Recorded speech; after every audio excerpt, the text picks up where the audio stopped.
Hey, tonight on the Old Time Mini Show, we'll be painting the most dangerous monster in the Star Frontiers role-playing game. And yes, you guessed it, it's man and woman.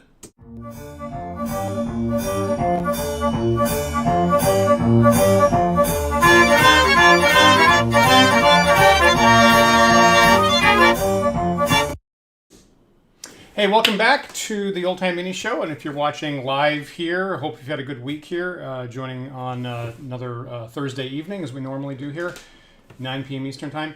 So here we are at the end of May, finally. It feels like the spring has gone by pretty quickly for me here.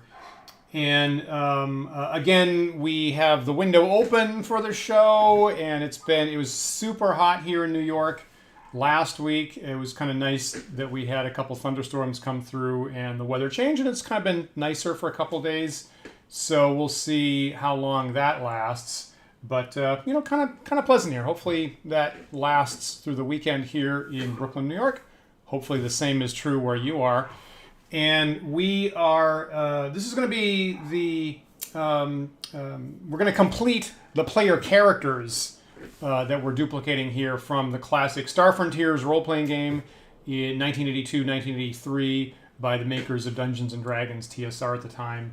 So as if you've been watching the show before, you know that I actually have a Star Frontiers campaign that I started up, the classic adventure series, a couple months ago. And I think we're going into our third session tomorrow night, as a matter of fact, is the plan. So I'll personally be happy to have copies of all the player character miniatures available. We've had my collection is mostly over here, so I can kind of compare as I complete my humans here tonight. So we've had the blobby Dralicites, we've had the monkey-like Yazirians, we've had the insect-like Vrusk before, and so now I'm finally getting to make the actual humans, and I do have at least one player playing each of the different races. So as of tomorrow night, I can actually have a complete set as we're playing, and I'm kind of happy about that. And last time, if you watched last week, was a little bit exciting because we were casting duplicates of the miniatures in my kitchen last week, and I had to break in a new lead ingot, and I was having to melt that down on my stove, and it was too large for the ladle, and the ingot half melted, my ladle half melted. And it got a little hairy. We figured it out. So we have successfully cast 3 human men and 3 human women here for our space explorers. And I cleaned them up a little bit, and I primed them off camera. And so now we're going to dig in and hopefully do a little bit of casual painting. Hopefully there's not as much of a risk of physical impairment as there was last week. Just kind of chill and paint is what we're going to do here tonight. And I will say that I don't really have I'm coming in here, normally I have a plan for how I'm going to paint them, and tonight I didn't quite have enough time to get ready for that, so I'm going to be kind of ad-libbing it, but I do have my other miniatures on the side here to kind of compare them, so we'll see where that goes. I guess I should make a couple comments about the miniatures, actually. So one thing, there's you know, nothing's ever perfect, and there's one thing I noticed about both the guy and the woman miniatures in the last week, and one was if you compare, so here's the guy miniature out of the box, the original that I was duplicating, and if you compare to the casts that I got after I cleaned them up. You may possibly notice a little bit of a difference in the gun specifically, and the original, and this is true to the artwork in the game, the original guy with the laser rifle, the lasers have a little bit of a bulby element right on the end there, which is presumably the energy projector unit for your lasers is pretty common. And unfortunately, in the mold that I was making to copy these things, I had to make a big air vent cut that connected right, and I set it up, I happened to connect it right into that big bulb at the end. And when I was cleaning the miniatures up, I couldn't get the torque right that the big chunk of flashing that's actually bigger than the bulb itself wound up pulling the bulb off when I went to try to clean it up. And as hard as I could try, I couldn't recover that on any of my 3 duplicates. So all 3 of my guys are lacking the little bulb on the end of the laser rifle. Right there. So couldn't quite get that to work. If I made a different mold, maybe that would be different. But that rather enormous amount of flashing that I cut in there eliminated that. And you know, the thing is, I actually don't mind that so much. I'm totally willing to live with this. I think that the original laser rifle is almost comically oversized. It's so enormously huge. And having that little bit of a tip cut off, I think actually makes that a little bit more reasonable sized, honestly. So we're going to call that a happy little accident. And maybe not 100% perfect fidelity to the book artwork, but I think it's okay. I think it looks perfectly fine. So I'm willing to live with that. And of course, other elements of the guy, he's got some big sun goggles over his eyes, which is, you know, going to be easy to paint. I don't mind that. He's got fairly nicely textured hair that I'm going to try to get in there. And he's got what in the rules is a power backpack that's actually plugged into the laser rifle. You can kind of see the cord there under his right arm. Pretty nice casting there. So we're going to try to get all that detail to kind of pop when we paint it here. And let me look at the woman miniature just for a second. So I like this sculpture. Kind of neat, kind of looks, you know, active. Once I took the casts out last week, I kind of looked at it. I looked at my cast and I realized, oh, there's an interesting thing. She has very little detail in the face, right? Her face is covered in that hood, and in most angles, right, the face is actually totally lost in the shadows, which is kind of cool. Actually, you know, kind of subversive agent type thing. It's kind of neat. But as a result, the sculptor, you know, couldn't get in there very well, I guess, and gave her very little detail in the face. If you can see, if I can get that in focus. Right, it's almost hard to get it in focus. So you could there's 2 eyes and there's a mouth, but that's very kind of sketchy, I guess. And in my duplicate casts, the way the mold worked out, even that amount of detail didn't come out very well at all. And I'm not used to that. I'm actually used to my casts getting pretty close to the same amount of detail. But I guess that the original was sketchy enough that all 3 of my duplicates almost have no face at all. And I guess you can just barely see the suggestion of the eye holes there. So I think I'm gonna you know, try to paint in a little bit more of a suggestion of the eyes at least. But you know, there's a lot of these miniatures where you can actually see, like with my Vrusk insects, they actually have a nice big eyeball with some texture in the eyes, and I could actually paint and dry brush and get the texture to pop.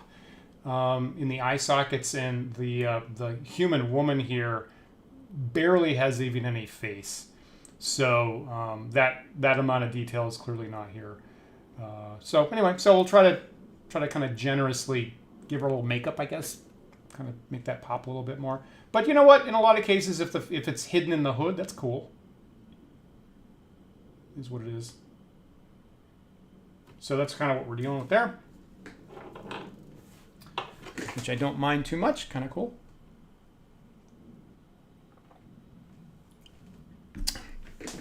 Now, thinking about, you know, I should go back, you know, let me go back to the last painting session that we had. We were working with our insect-like Vrusk. And I guess if you go back 4 episodes, I was kind of struggling with that a bit. I made one, and what I thought, again, I want, having duplicates here on my game table, I want some kind of color contrast to pop so that my players can all see easily which is which. And I was going into that episode thinking that I was going to slightly change the skin color, the shell color, a little bit in a nuanced way. The Vrusk are supposed to, when they're adults, they're supposed to be green with some kind of yellow highlighting around the joints, which kind of looks nice. And when I was trying to do that 4 weeks ago by making a different texture on the shell, it really didn't work at all. And I was really struggling with it. So if you're on our Wandering DM's private Discord server as one of our patrons, and I hope you are, I posted a photo of what I did after the fact to correct that. And what I did was, if you didn't already see it, the original Vrusk miniatures, you know what, I'm going to grab the original out of the box, which of course is in 2 parts. Not the spacesuit one. So here's the original. And you notice that the original of this Vrusk doesn't have any gear, right? They have the laser pistol in the left hand, and other than that, they're not wearing anything at all, right? So no overalls, like is sort of canonical, no backpack, no gear, nothing, which is cool, right? Which is kind of, you get kind of the full detail of what a Vrusk looks like, which is nice. But that was the thing that set me on the course of trying to find some other way of color contrasting them, right? All the other people have some kind of equipment that I could paint in different tones. And so with this, I was forced to do, well, I guess I have to make the shell differently. So, which just didn't work. So what I did after the stream is I went in, and if the problem is that they don't have equipment, give them equipment. So as you can see, I went in and I took some Kneadatite green stuff and I actually sculpted, and obviously this isn't super detailed work, but I actually sculpted little backpacks and belts for all of them. And then that was the thing I could rely on to make one red and one dark green and one blue. And that's how my Vrusk are now distinguished. And they kind of all have the same shell color, which I think looks nice. And, you know, as a little side benefit, where the belt goes is actually where the joint is between the torso part and the thorax part, which was a little bit awkward. It kind of looked a little bit obvious. So I actually don't mind that the belt just happened to hide where the joint was. And it was kind of another happy little accident that just worked out. So I was pretty happy with that, right? So there's kind of something obvious on the table to kind of pop a different color so we can say, you know, are you looking at the red Vrusk or the green Vrusk or what do you got there? So that's what I managed to do there. And I think my point is I want to keep going on this pattern of using the equipment, you know, kind of a large piece of equipment to distinguish the miniatures of a particular type. Thanks, Tanner. Thanks for checking in. Yeah, thank you. I was pretty happy with that. As you know, four episodes ago, I was really struggling with that. And it took me, you know, getting off the stream. Maybe I did it the next day, probably. And I was like, wait a minute. It's one of those things where, for me, it's like, it's such an obvious solution after the fact of like, your problem is they don't have equipment. The answer is give them equipment. So I thought that was pretty nice. For what it's worth, I actually used these guys for the last time 2 weeks ago, and the player with the Vrusk, which is actually using this one, was like, oh, these are new miniatures. These look great, which I was happy about.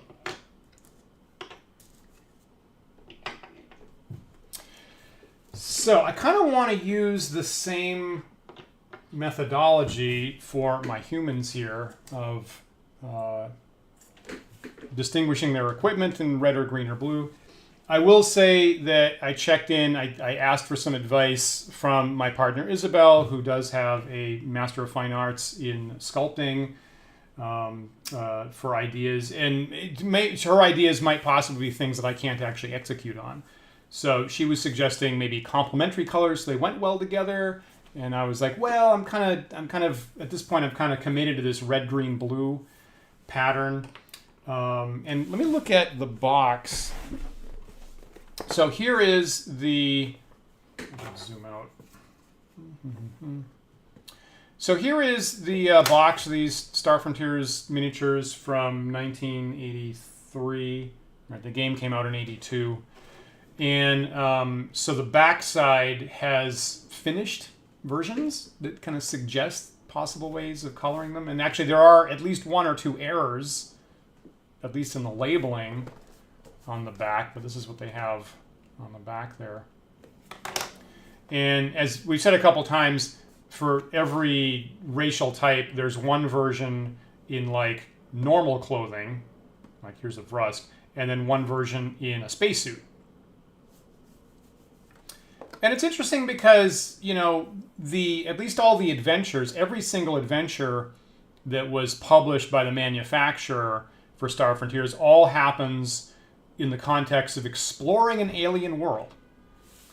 And it's kind of weird because the rule books themselves spend more time in like, you're in an advanced science fiction city. So there's like a lot of rules about moving around the city and monorails and vehicular traffic and all this kind of stuff.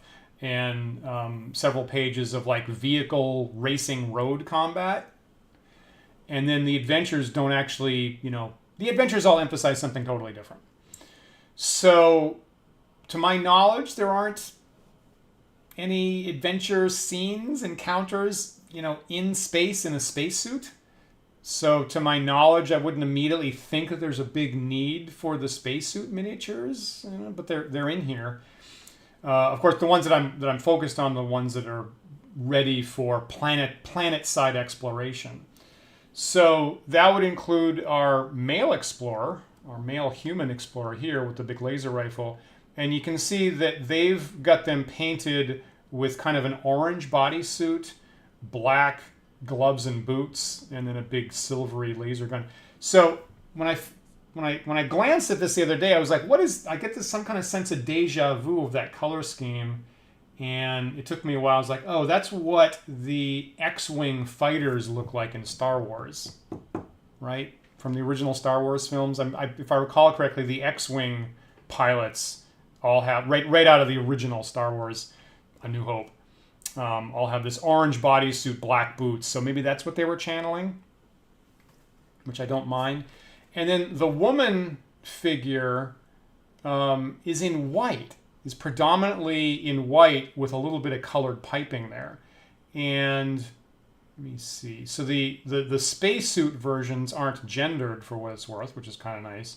So you have human in spacesuit, which actually, you know, taken off here, which is kind of silvery colored, kind of whitish silvery colored. Okay. And, you know, obviously if you're thinking about, you know, US astronaut spacesuits from the 60s or 70s or whatever, right, they're white. So I can kind of sort of see your first instinct of a human in a spacesuit is to make it white. So I'm wondering if they didn't, I don't know, if they were, I don't know, the painter thought that the woman was in a spacesuit, maybe? I don't know, maybe? Seems like, because the Dralicite spacesuit is white, and this spacesuit is white, and now, like the Vrusk spacesuit is weirdly brown, so that didn't quite follow through. So some of the other ones don't follow that. Anyway, so the thing is, I was thinking, should I use this idea and then, you know, go RGB with the piping? But certainly a completely white outfit seems like a very bad choice if you are, like in the classic campaign, crash landing on an alien planet and then having for weeks or months go into survival mode, going through deserts, sandstorms, mud, volcanic eruptions, crawling through tunnels, you know, a jungle environment, all this kind of stuff. So it seems like white's just a bad option, I would think. So I don't think I'm going to go that way. And I think what might be a better idea is, you know, more like the male explorer, is use kind of a solid color for most of the bodysuit, and then maybe, you know, black on the gloves and boots, I think makes sense. That'll probably look good for both red and green and blue, and be a little bit more evident and a little bit more arguably okay in survival explorer mode. So I kind of think that's what I'm going to do. The other two problems I'll point out here is that just the labeling on the bad guy Sathars. There's Sathar in spacesuit, and there's Sathar with weapon, which is clearly they've reversed the labeling, right? This is clearly the thicker one wearing a suit. And the other problem, I guess, as we've mentioned once, This miniature here is labeled human in power armor. And I'm pretty sure somebody asked on a prior episode, what does the power armor look like in Star Frontiers? Well, there isn't any power armor in Star Frontiers. The books don't have that. So, I don't know, they were kind of riffing. Obviously, I would use that as a spacesuit if I needed to, but they were kind of, somebody was riffing on this because this game doesn't have power armor for what it's worth. Now, of course, as we know, the supplement, the Zebulon supplement that came out 3 years later, had a guy in power armor on the cover, great marketing tool, and again, also no power armor in those rules either. And that book, as we said last week, or we said last Sunday actually, is just like one of the wackiest, worst supplements ever. So we're just going to ignore that. There's no Matrix sequels. There's no Zebulon supplement to Star Frontiers. Just going to memory hole that stuff.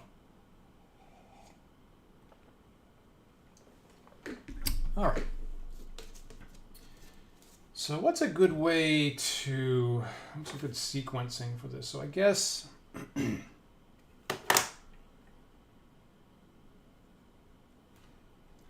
guess I should start with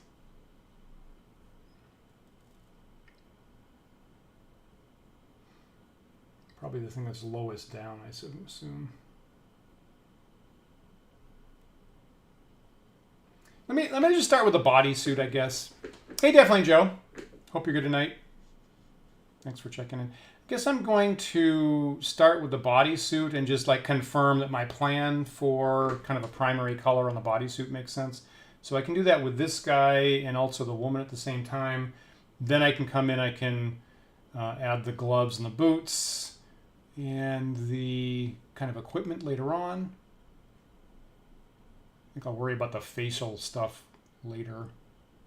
I'll try to get as much coverage as I possibly can to begin with. Just kind of look at this. So one of these will be red, one green, one blue. Does she have... Because she has fairly small gloves on. Like on the back of the box, they've got her gloves colored green, I think. Okay, so I can see the boots there. I can see this. That's some kind of piece of equipment. And I'll paint the hood the same color is what I'll do. Hopefully that works. Cool.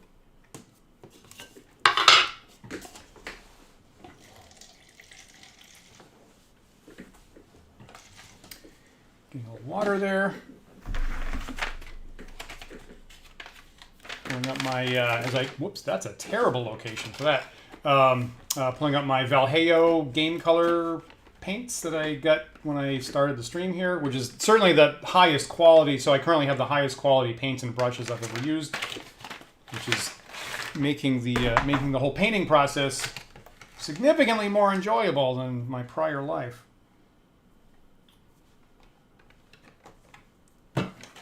Hey, William. Hope you're well tonight. Thanks for checking in. So I'm going to use Rojo Sanguina, or Bloody Red is what you have here in the color set.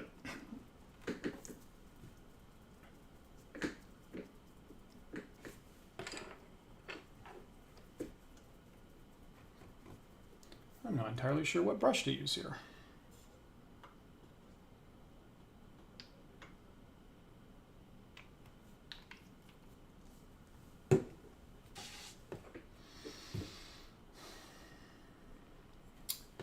I don't want to go crazy with this.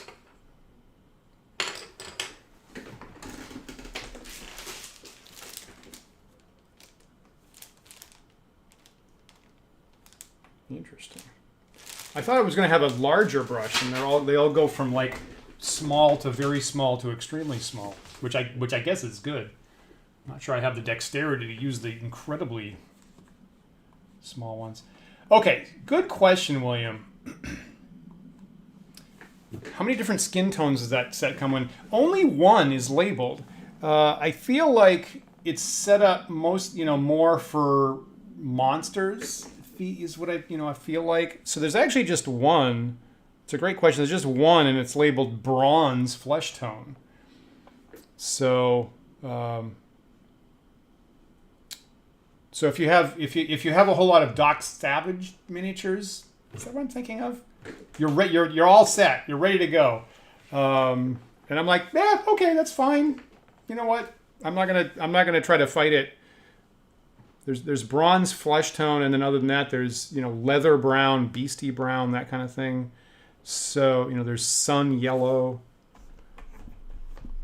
There's an orange fire. So I'm just gonna embrace that actually, and my humans are from a different planet, and they're also probably sunburnt on Volturnus at this point. So that's fine. One thing I was thinking about is how creative do I have to get with my guy hair color? So I suppose, which is slightly more work, but I suppose if I was really smart, I would make them,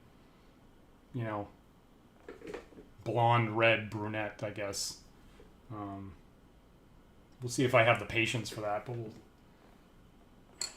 if I was at the top of my game, I would probably do that.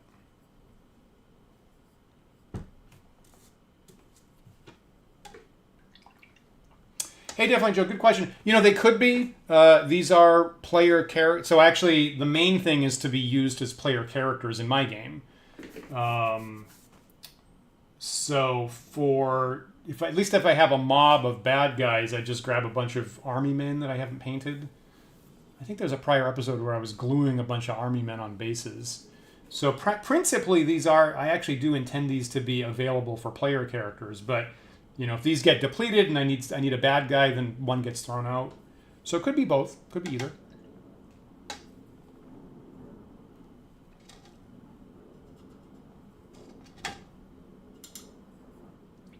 People keep telling me to thin my paints more, so I'm putting a little bit more water in my paint than normal.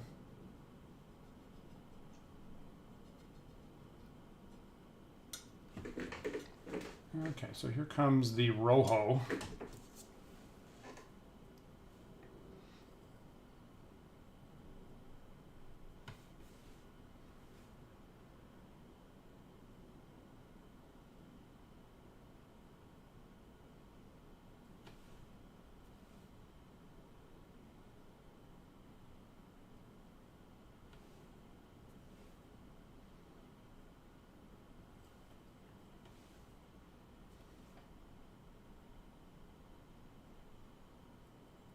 Hopefully this doesn't come out horror movie-esque, like when I tried to get a bit of red tone on one of my Vrust miniatures. This probably won't be that bad.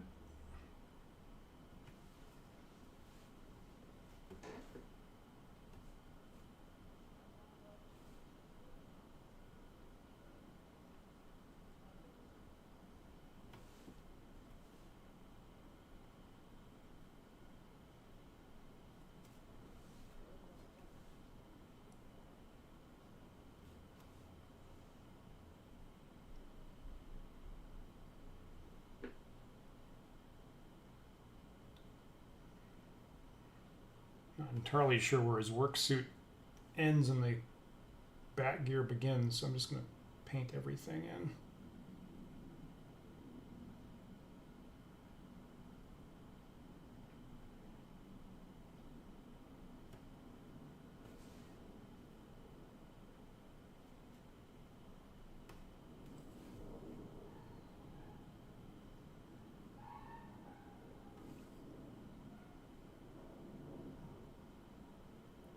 That's his hand.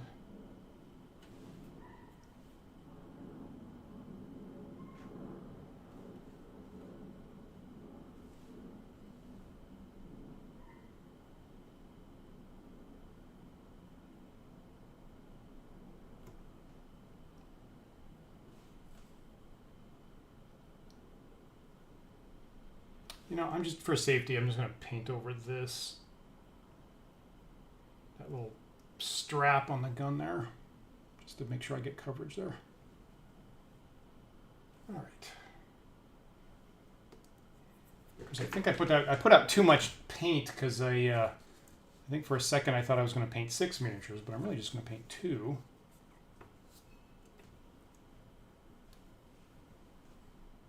Including this one.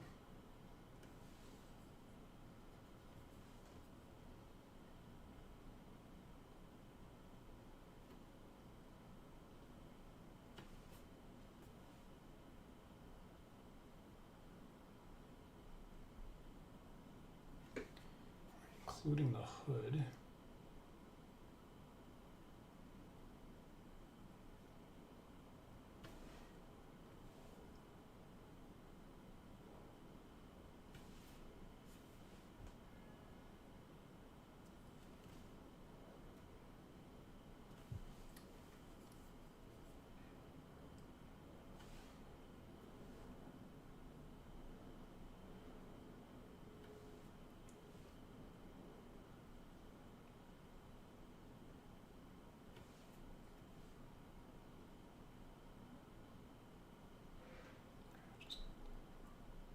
Cover all that and worry about it later.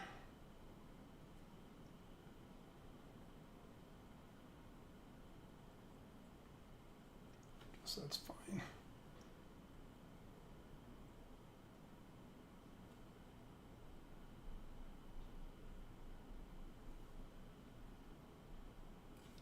Cool.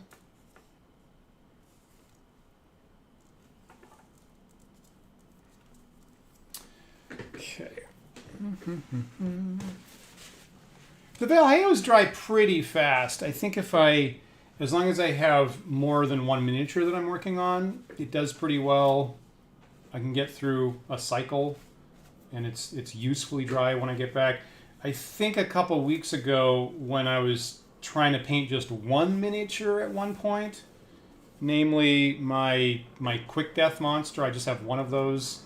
Then I was kind of awkwardly not getting it dry between things I was trying to do. And I think that might have been why I was having trouble getting the color tone right, as I did a green base, tried to do gold brushing on top of it, but I think it was mixing, which is why it remained stubbornly green. And then I think after the stream, I went in when it was dry, painted it more gold, and then now it's entirely just gold, and you can't see any other effect on it. But, you know, if I'm a little bit more patient with it, it seems like it's okay. I haven't had the same problem with, as long as I've had like 3 or 4 miniatures that I'm cycling. So that's the red one. So green, I use the dark one. So I'll, for a couple of them, I'm going to use Verde Oscuro, dark green.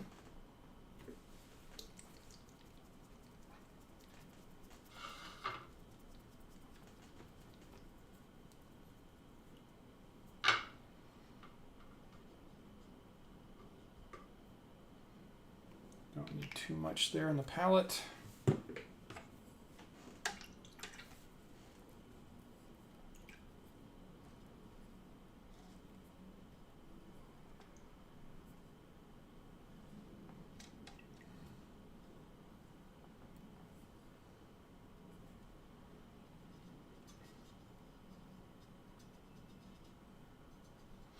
I'll point out, give my normal safety reminder, right? So we are working with lead miniatures here. Both the originals and my duplicate casts are actually lead. I guess someone I posted a photo, I think, on Twitter a week or 2 ago, and someone was like, I didn't know lead was even permitted to be used anymore. Is it actually safe? Pretty sure, right? It's if you take some reasonable precautions, don't get, dust spewing through the air and stuff like that. Don't get the melted version pouring on your hand. Would be great. So you try to be careful about it. I'm going to clean up carefully, avoid getting it in the air, avoid getting it near food service items. Got my windows open all the time for good ventilation. The rubber could give off vapors. The release agent spray could give off vapors. The paints, of course, a little bit. And I have an air quality monitor on my table here in front of me that I'm keeping an eye on. Everything looks pretty good at the moment. And I do keep all my windows open, even in the dead of winter, even when it's super hot in the summer. Right now, it's as comfortable as it's ever been. So right this very second here in Brooklyn, New York, just before the 1st of June, it's kind of delightful right now. But even if it wasn't, I'd still be careful about getting proper ventilation. So if you do this kind of stuff, do keep that in mind. Get your parents' permission, kids.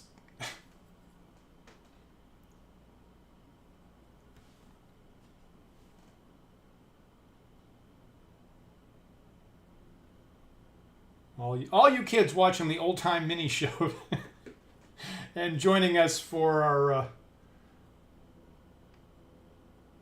recapturing the joy of the 80s, the 1980s. Do keep that in mind.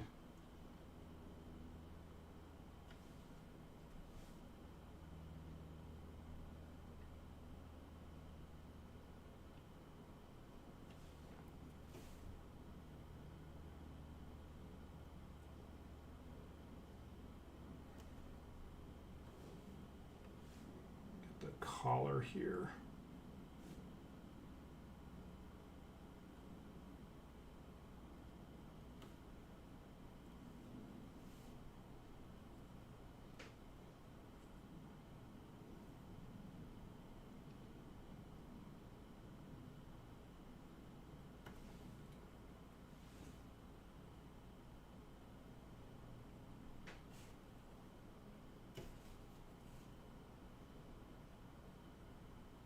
Seems like no matter what I do, there's going to be some part on a miniature that I've overlooked getting paint on.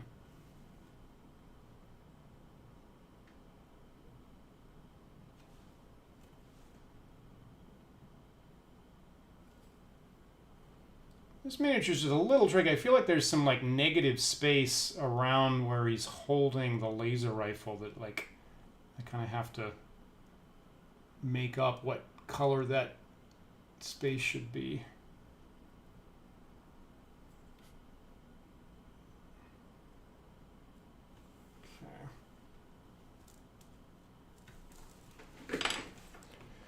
Right this second, I wish I had a slightly better way of holding these things. Are you going to wash these? I probably should.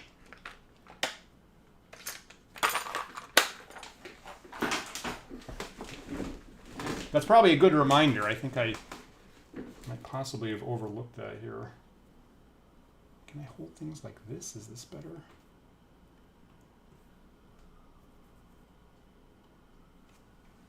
Let's see.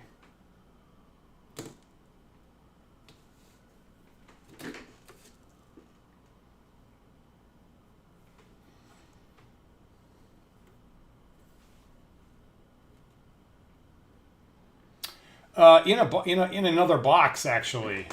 I probably, right? I was thinking about getting that.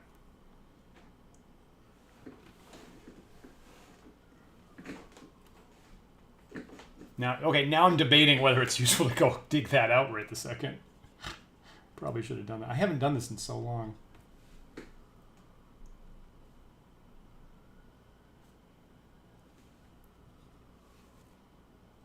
Have I mentioned when? I mean, so for what it's worth, okay, I'm not a wine drinker, so there was a point. I mean, this is years ago now, where I went to the local wine store. What do you call that? A winery?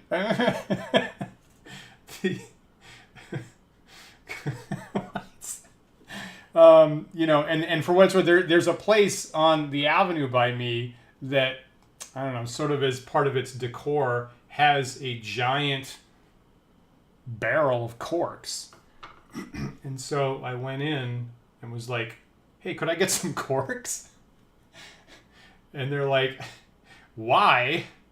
And I'm like, oh, okay, because I'm told that that's useful for painting miniatures. And of course, this didn't process at all for who I was working with. And they were like, okay. And they gave me like 3 or 4 corks. I'm like, what do I owe you? And they're like, we don't, nothing. And we had one of those weird, awkward moments that I have trying to connect with normal people, I guess.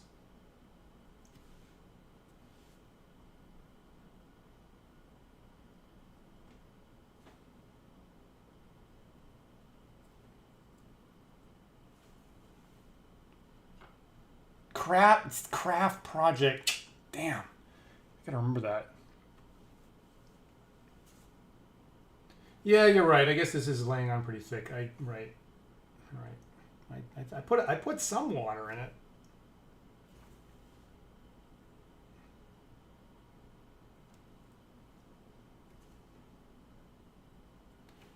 You're right as usual. Is that?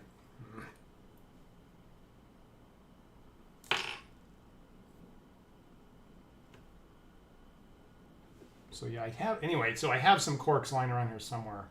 I've totally. You know what it was? I was doing it more. I guess I was using the morph when I was sculpting. Right, when I was sculpting the fighter miniatures, that was where I really. I think I had some green stuff. I think I took a piece of metal and physically pinned it to the cork is what I was doing. I guess to date I actually haven't used it for painting. Yeah.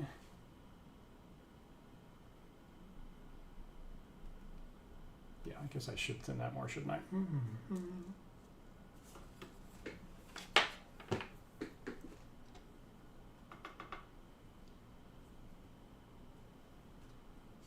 How much like water do you add? Do you just like paintbrush amounts, or do you use an eyedropper or something?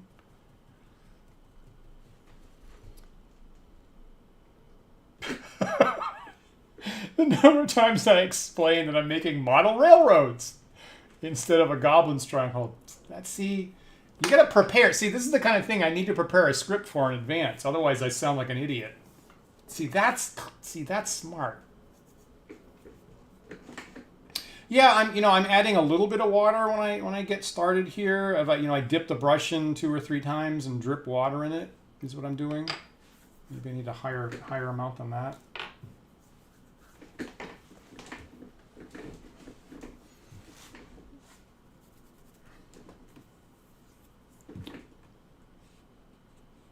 Let me actually make some notes here.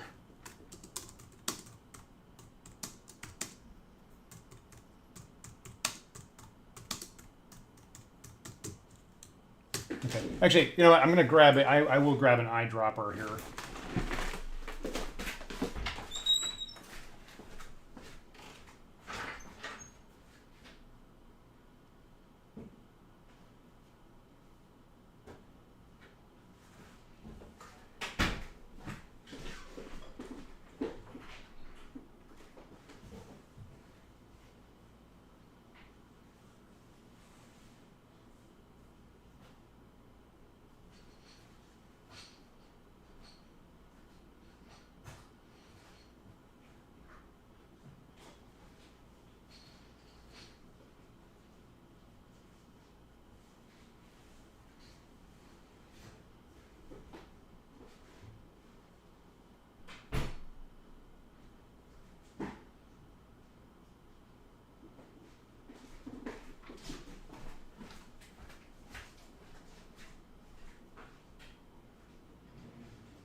Okay.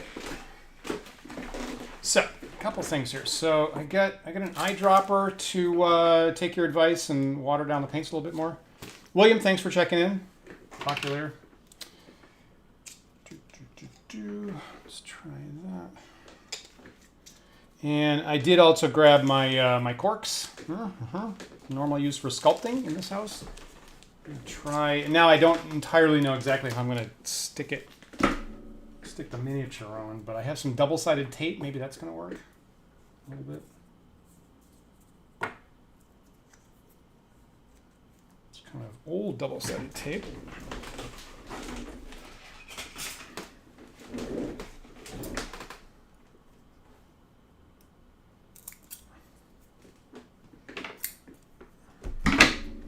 shot.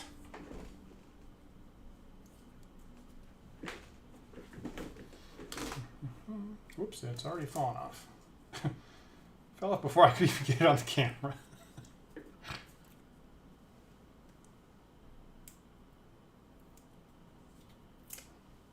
That might just be too old.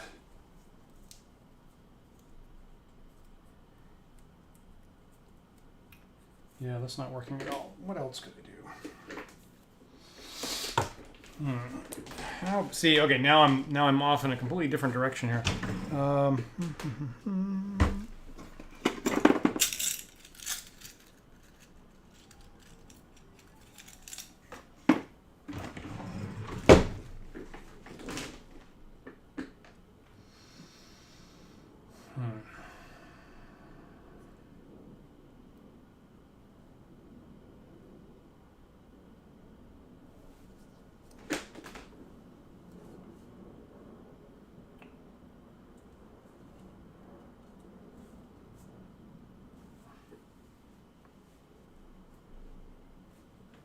Get my utility tool.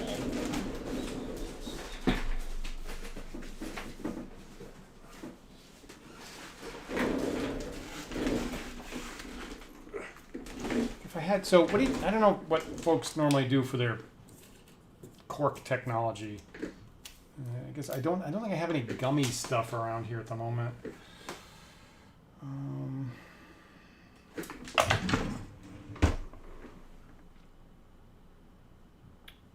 Don't think I do. So I'm trying to jury rig like a metal clamp here.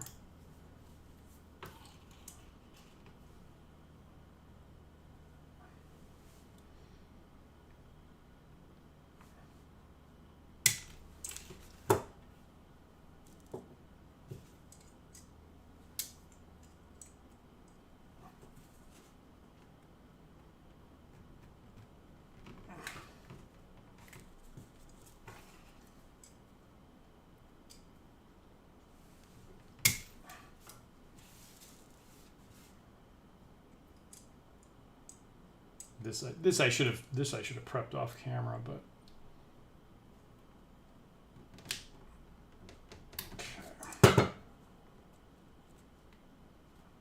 okay. So for it, so I took a paper clip, I chopped it up, I stuck it in here. Maybe I can get this to act like a clamp. Let's see if that functions at all.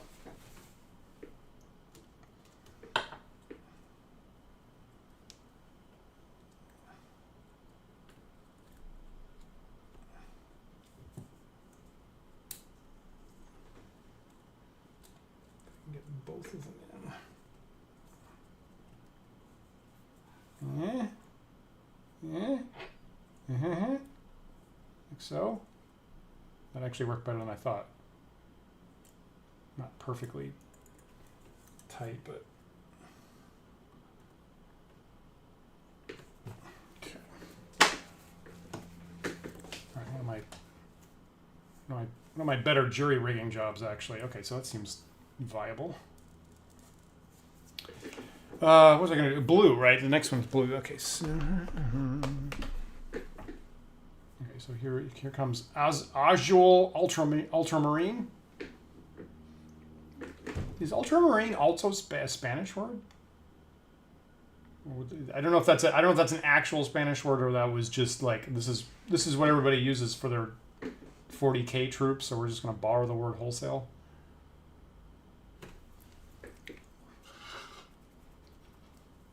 So here comes this.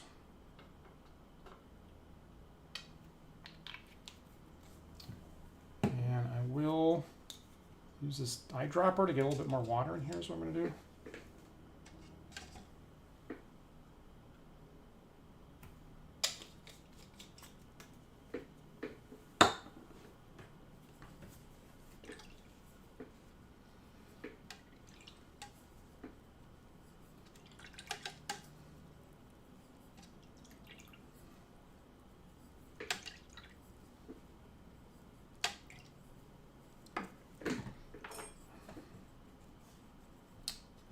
Okay, mix that up a little bit.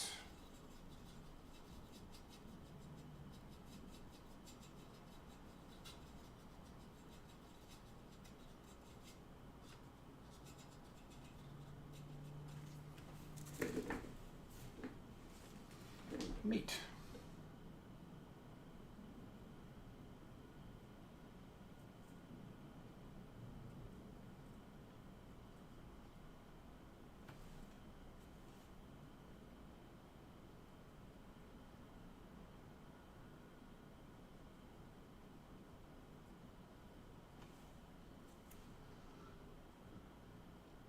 Geez, that works a lot better than I had any right to expect. Should have done that a long time ago.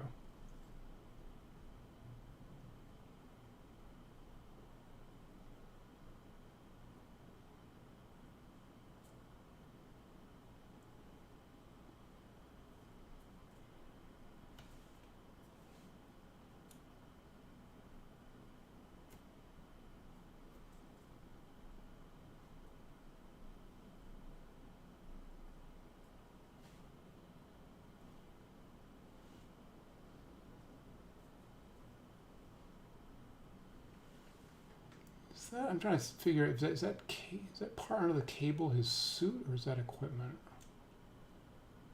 I guess to be safe, I should paint that in blue.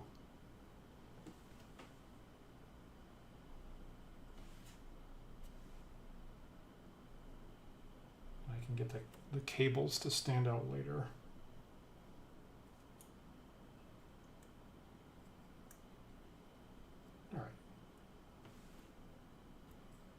Although now I gotta unhook it from the cork.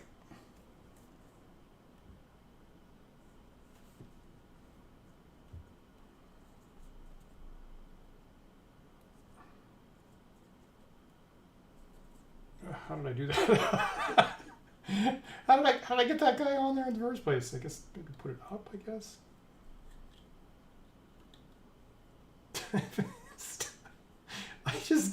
I'm gonna have to rerun the video, figure out how I got him on the cork. Okay, there we go. All right, he's off. Maybe I should trim how long these things are a little bit.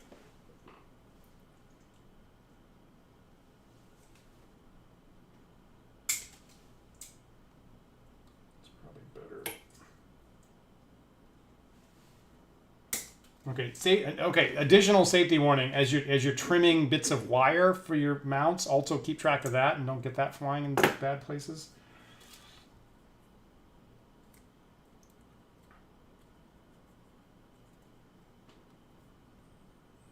Okay. Nice.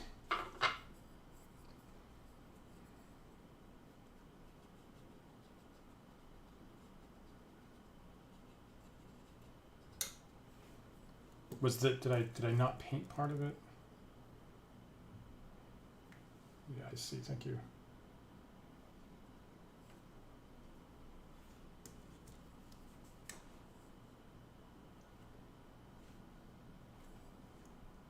I feel like I should have like a panel here to keep this in focus all the time.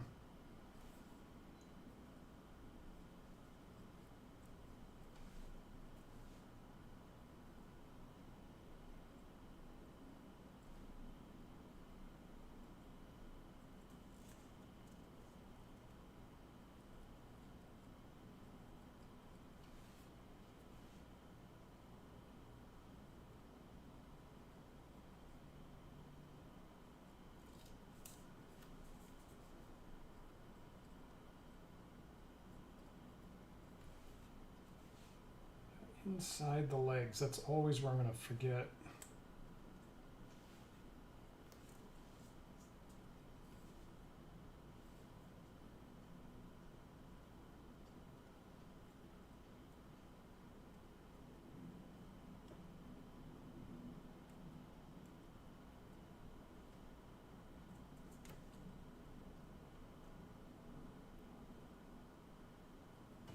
Cool. Oh, look at that.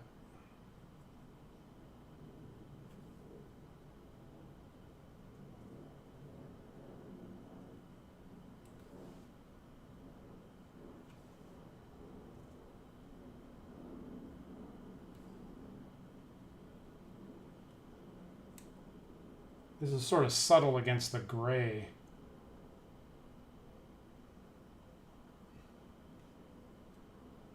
I think that's okay. Cool. Yeah, thanks for checking on the focus there. Most of the time. All right, let me go back for second coat. I'll do a cycle here. I do a second coat here.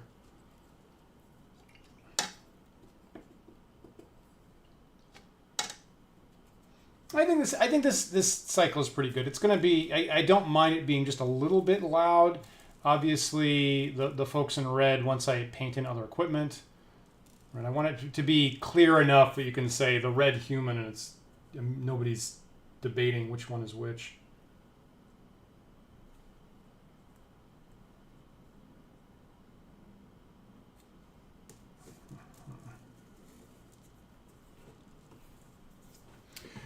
For what it's worth, let me just pull this out. So, really, did I miss the crotch area? I think by the end I got that, I think.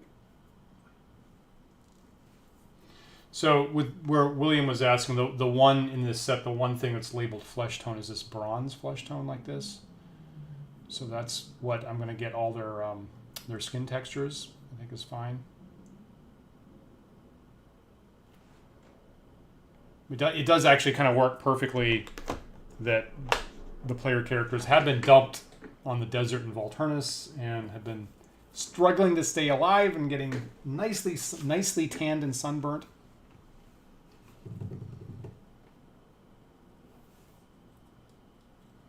Some people pay good money for that.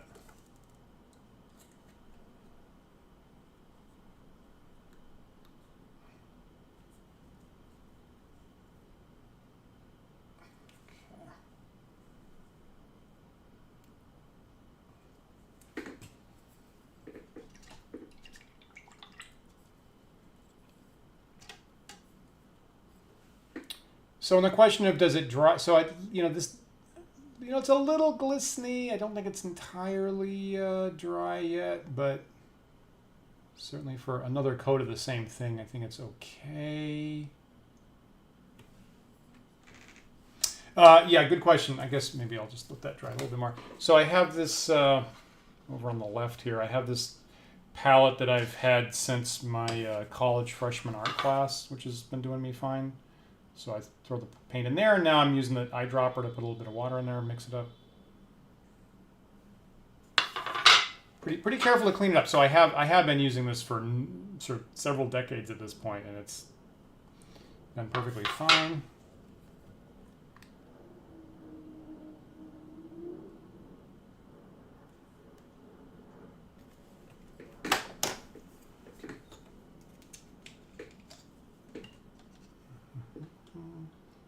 Put a little bit more water in my red and my green.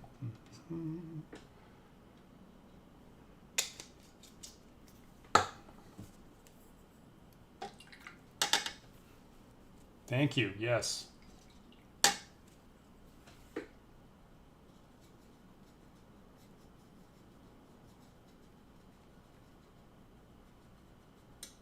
Simple but effective. It's always come through for me. I think a couple weeks ago I was cleaning up and I'm like, I think this palette's going to outlast me. I don't know. We were in some museum someplace, in some, I can't remember who it was, but some famous artist, they had their, paint and chalk set on display. And I'm like, that's kind of slightly creepy.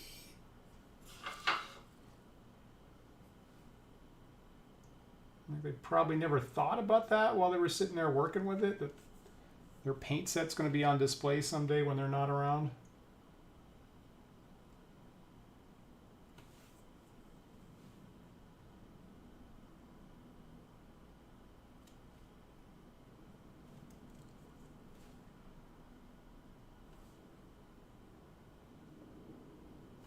It's still just a little bit gray underneath there. I'm not super happy with that.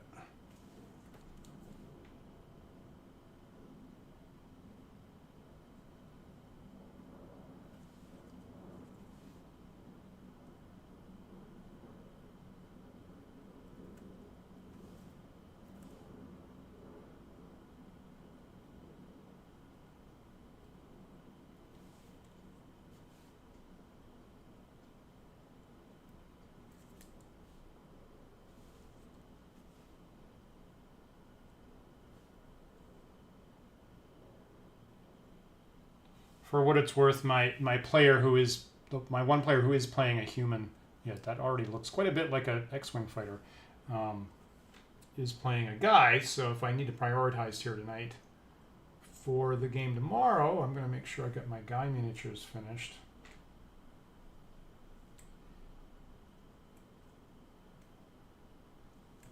Cool.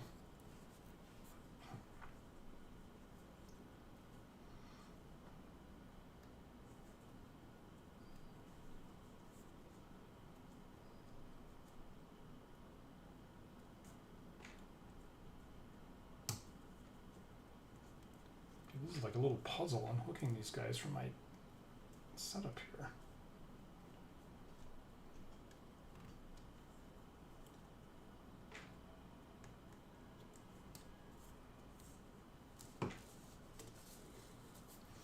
If I shorten it a little bit more.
I want to get pretty good coverage on little red riding laser here.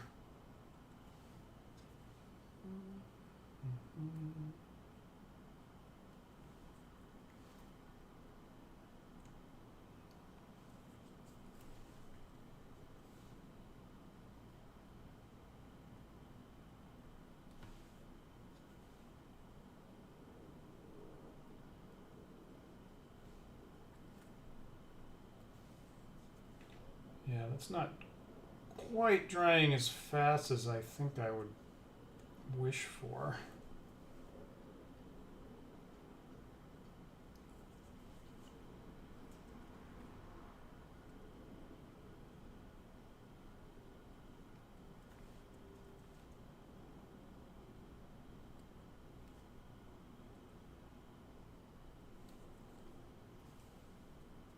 Somehow the back looks better than the front to me a little bit. Might need to wait and have another coat post stream possibly.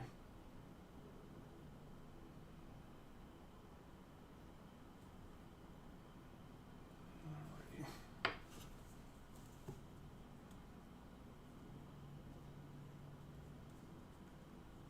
All right. I got my little hooks about the right width now. I can just now it's. I can just push it off in kind of one motion, which is nice.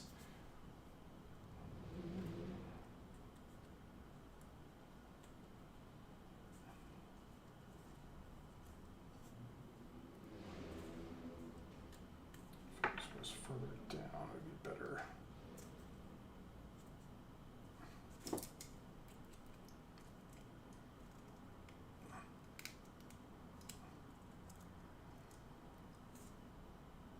Go in your home. Well,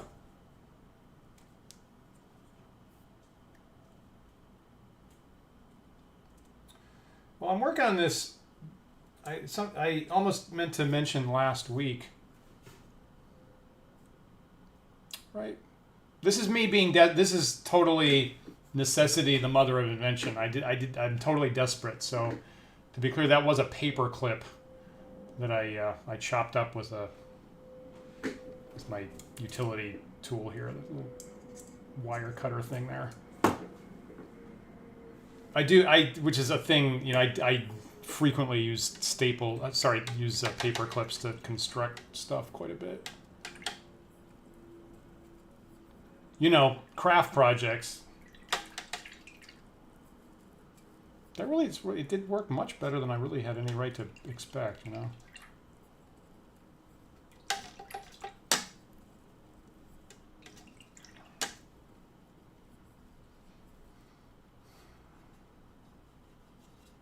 It's really funny that honestly my best ideas come up like when I'm improvising live. Like probably I could sit around for a month trying to come up with a technique and not come up with this.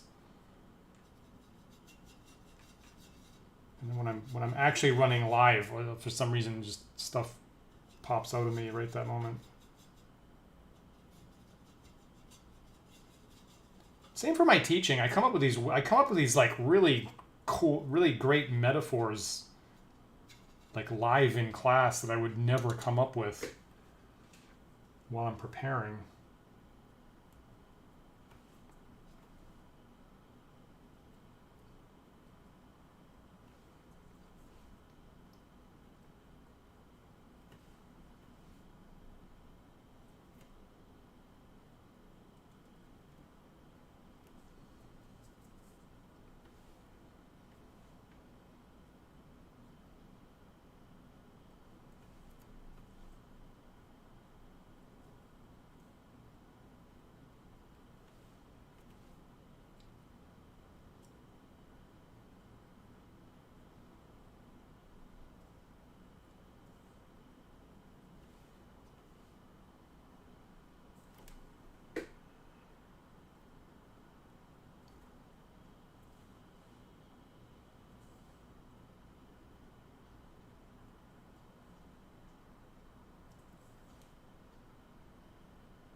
There probably is a word for that. You know, Jerry, and good to see you tonight. You know, I resisted that for like longer than I should have. I actually there was a while people were comparing, you know, teaching and game mastering role playing games, and I actually really resisted that for a long time. And I mean, that was kind of stupid for me to do. There's for some reason I don't know why. Now I don't know why I was trying to avoid that. But you know, obviously there's an enormous amount of overlap in the organizing, you know, just, you know, running the environment, being aware of multiple people's needs at the moment, the pacing, the timing. Yeah, there's and then very specifically that of I come up with much better stuff live than I do for advanced preparation. As much as I try to make that happen, most of the time.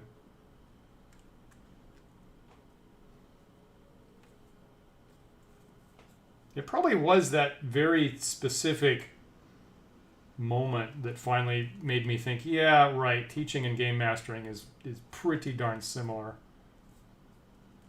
When I realized I was doing that in both. You get in focus. The clutch gene. There we go.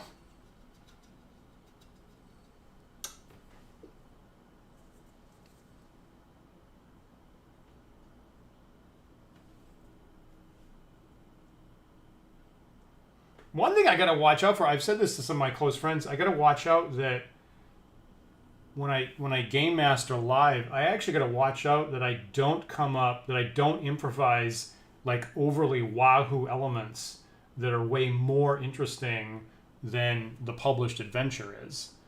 Because then I get overly derailed and all the prep stuff goes out the window. Like the players go, well, that sounds incredibly important. We need to go pursue that. I'm like, damn it, I don't have that.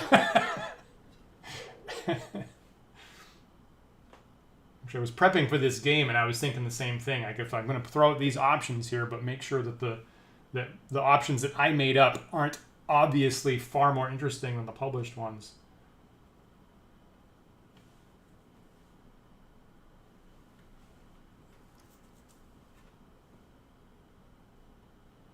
Totally that, right? Totally that.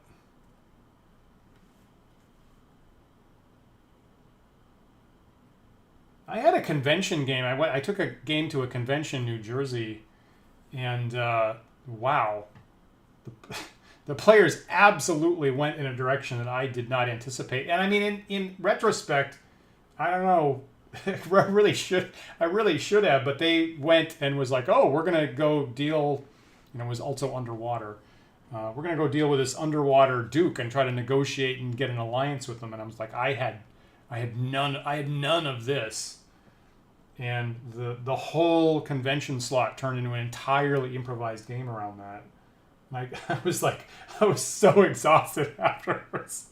Like the place, the location, the underwater thing, the palace, the details, the guards, the negotiation. The negotiation didn't go well. It turned into a fight.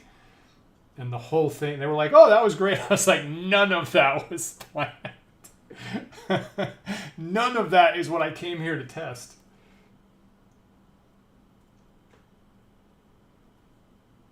Okay, that looks pretty good to me, actually. I like that coverage.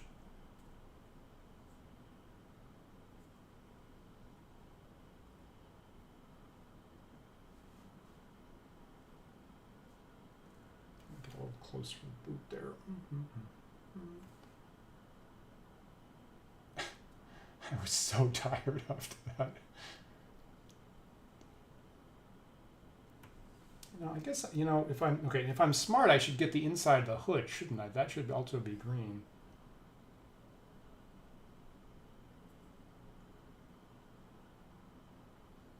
When I think about it.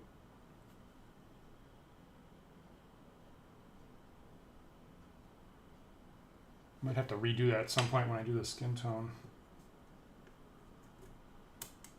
Delightful.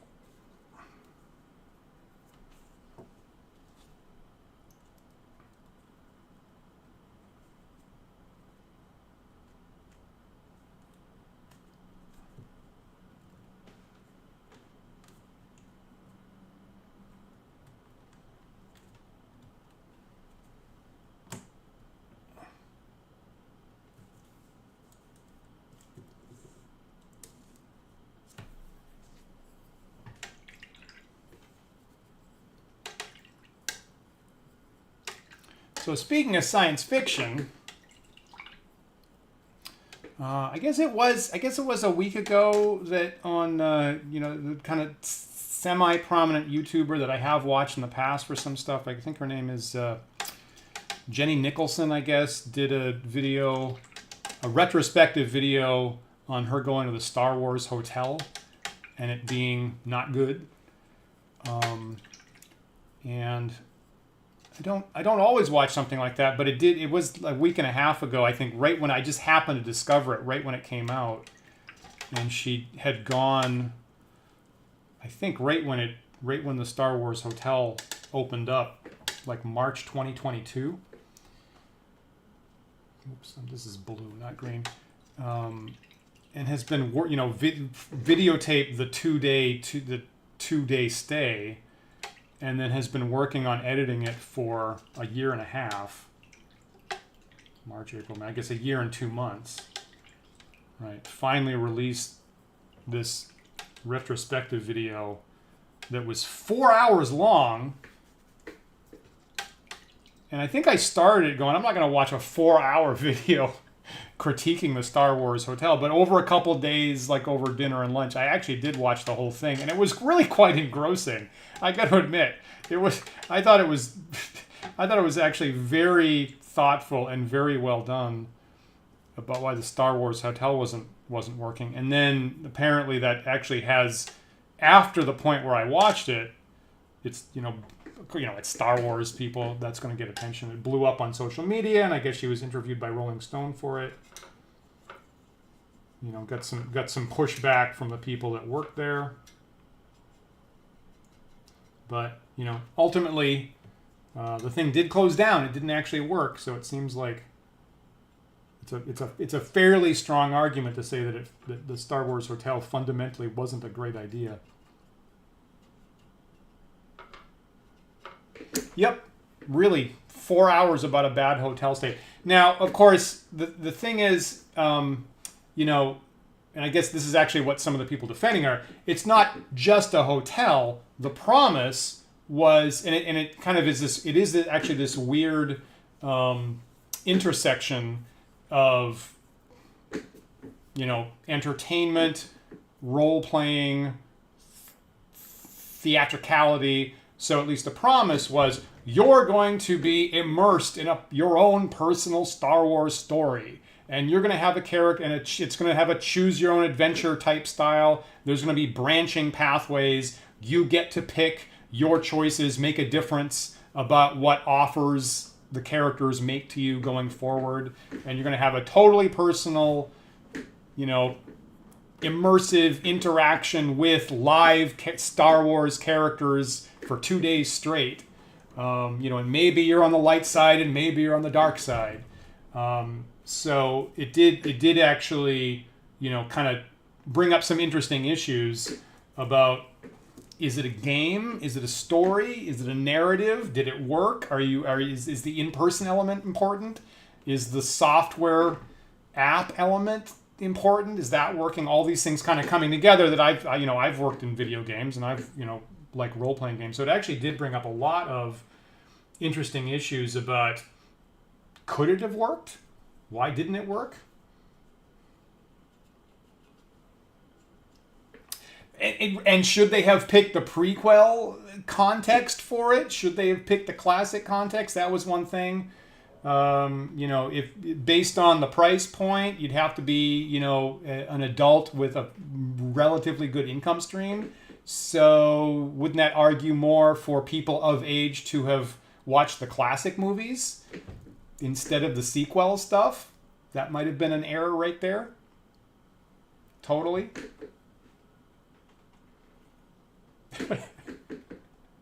And you know, and right, can you actually execute on a promise for Star Wars action? Kind of the best thing they could do was lightsaber training. And obviously you can't have an actual hovering training orb like in the original Star Wars. So there's like some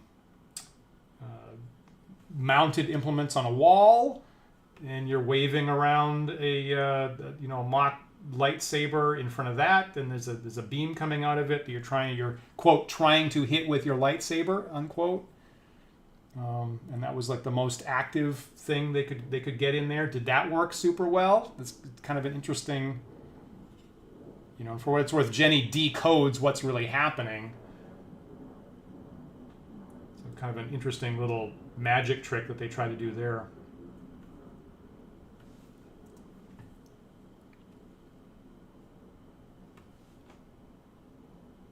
It's funny. I was doing an improv exercise. Should I even craft? Okay, craft project. We were doing an improv exercise to kill some time here, and sure enough, Isabelle came up with the squeezing tomb gag as part of it.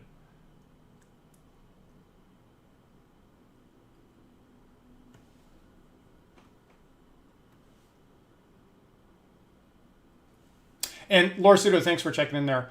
Yeah, I should have another. I'm going to have another game tomorrow night for what it's worth. Good question, and good question about, are there any theme experience hotels that are successful? You know, now, admittedly, it's not my cup of tea, and there is a question about, like with me, like, you know, I really like role-playing games. I'm not super attracted to LARPing. I'm not historically super attracted to cosplay. So am I weird on weird for being really particular about my fantasy role-playing? Yeah, I don't know. I think some people do have. I think there are places where people do have good experiences with that.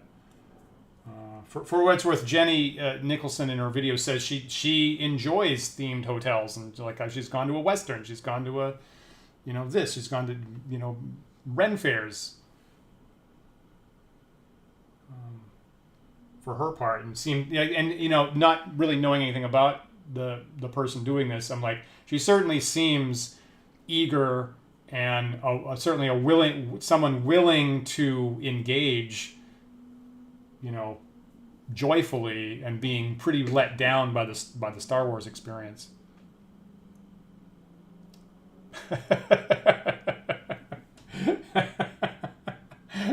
Bates. That's really good. Now I can't remember how long I've been putting this coat on this guy. I think I've been overdoing it while I've been talking.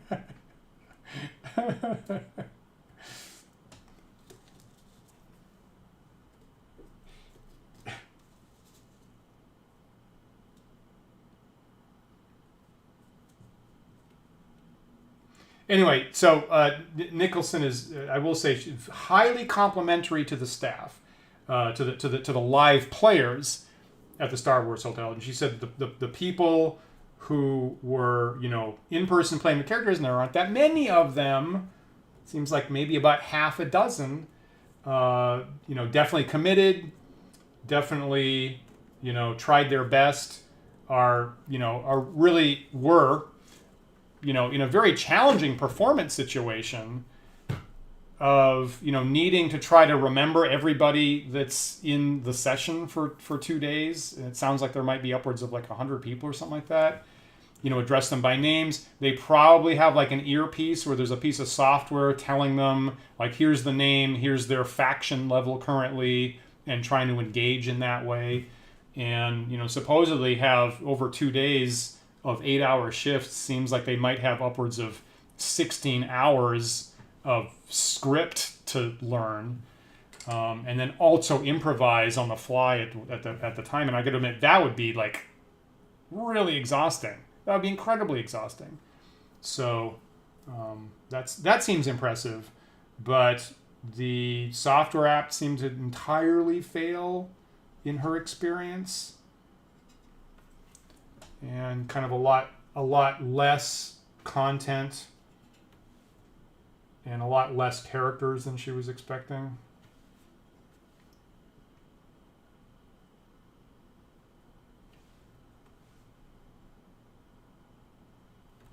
Okay, get the inside of the hood there a little bit.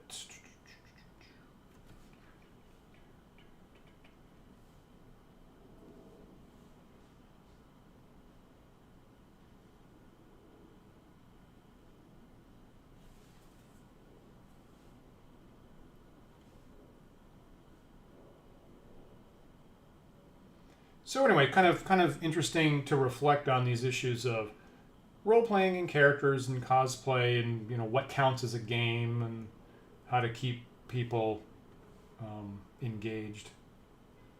And also insane cost, insane cost of like, on the order of like $3,000 per person for 2 days. And they were booked up for many months, but that's way beyond anything I would think I would queue up for.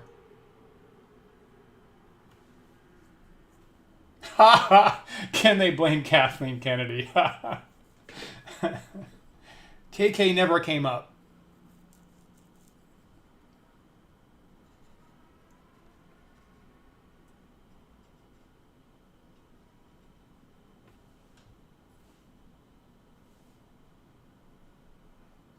I think later on someone said, like, you can go to some NASA museum and they have like a spaceship simulator, and they have people in character training you on it, and would cost like $35.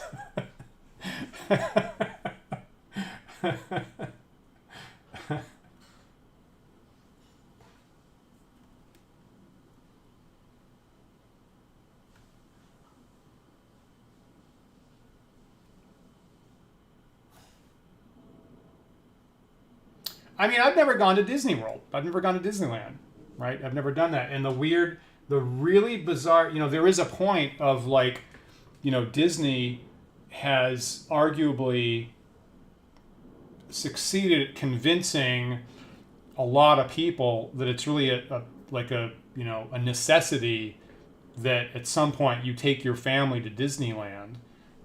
is a rite of passage. And there was this weird struggle in my family growing up that my parents, you know, when I'm 9, 10, 11, 12, whatever, were, you know, I want to say threatening me that they were definitely going to take us to Disneyland at some point. And I really didn't want to go. And I really thought it wasn't, you know, for me. And ultimately that never happened. And bizarrely, to this day, my dad will express regret. Like, I'm really sorry that we failed you by not taking you to Disneyland. And this is totally sincere. And I'm like, no, you don't understand. I didn't want to go. And he won't believe me. And I was so consistent, right? I was consistent all along about this. And it actually just doesn't register that it's something someone wouldn't want to do. So I try to make him feel better about that, and I haven't succeeded at that yet to date.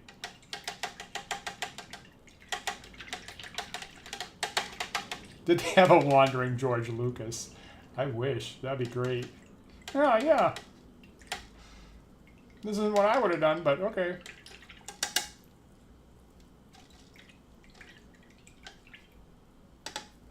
It's a good point, Jerry. I agree with that. There was a point where it looked like LARPing was gonna completely wipe out role-playing games as we know it. There's definitely something. I mean, look, if you're on the channel, look, we're all. I think we're all my weird brothers and sisters here. I say that in the warmest way possible.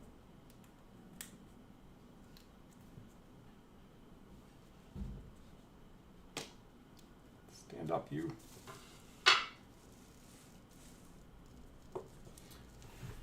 All right, I guess I should, I guess the next thing is maybe, I feel like I want to do the gloves and boots. Or should I do the gun next? I'm gonna get in there and do the gloves and boots, and I'm just gonna do that black is my idea.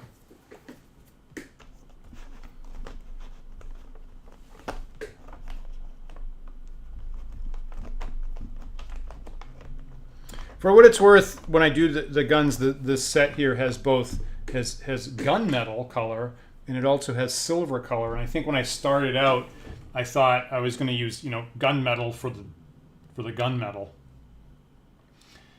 and which I'm assuming is what you do in 40K. And I think I came around to the silver popping better. So I think that for kind of Pope space opera, it looks a little bit better to have kind of nice, you know, futuristic silvery chrome. Never been to Disney World either. There you go. Did you want to at any point?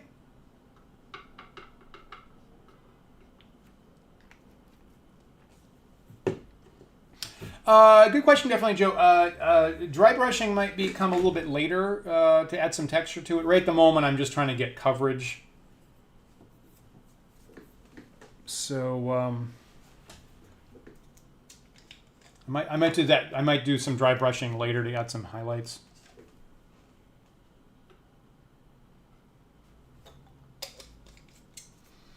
Like, for what it's worth, if I grab one of my Vrusk miniatures from a prior week, right? I did, you know, I made him green, and I was doing the dry brushing to get those highlights on the knees and the joints and stuff. It came out fairly well.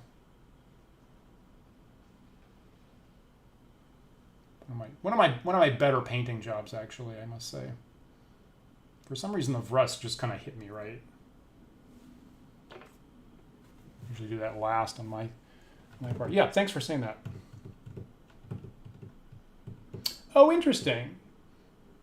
Gunmetal with the base coat and then dry brush silver. Well, I should try that.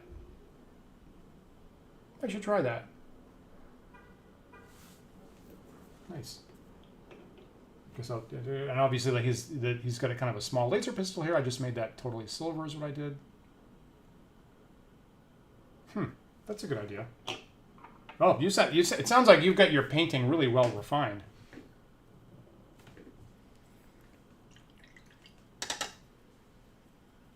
Wow, Jerry, that's scary.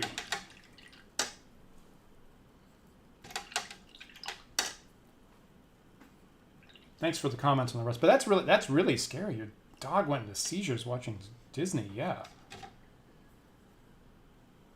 I'm team dog on that.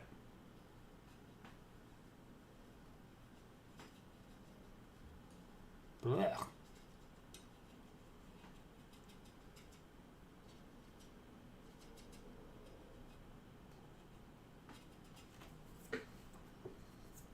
You know what? I'm just gonna. No, I have to do the gloves and the boots, right? So I should do this.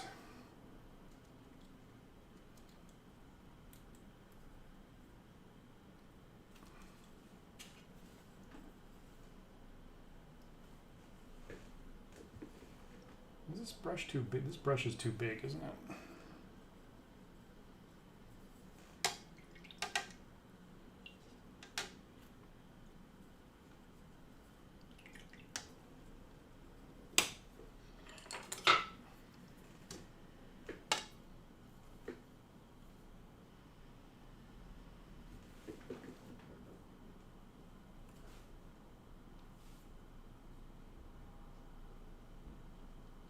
Interesting, the Haunted Mansion at 7. Yeah, well, that's cool.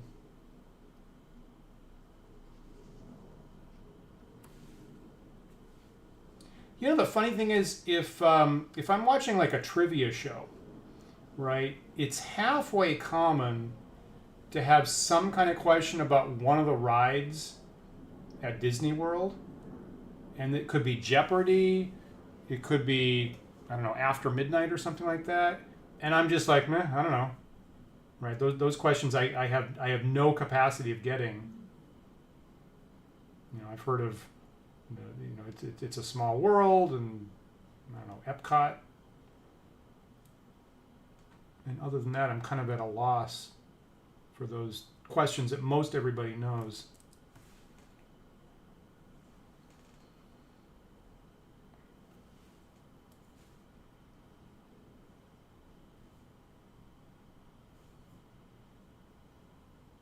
I can see that, right? I can see getting a little break from the winter.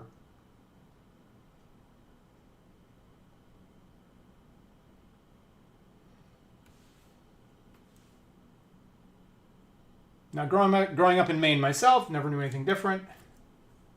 Oh man, I just glitched that the hell up.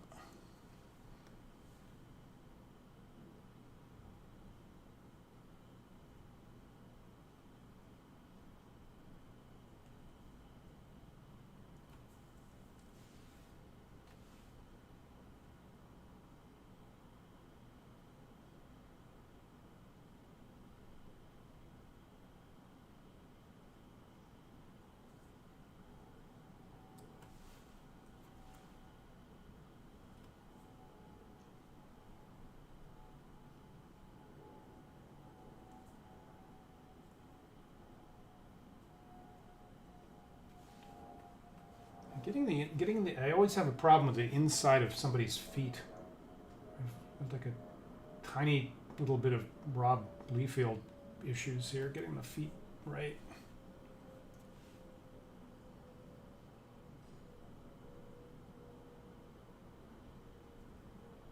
That's fairly good.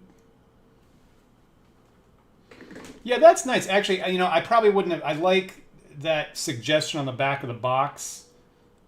Again, kind of make him look X-Wing pilot-ish is actually, I probably wouldn't have come up with exactly that myself.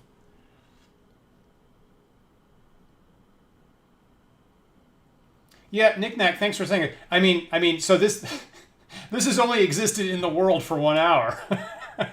So I don't know if you've been watching the whole stream. So I was when the stream started, I was grabbing my fingers. I'm like, what the hell can I do with this? And like in desperation, I just built this on stream in the first hour.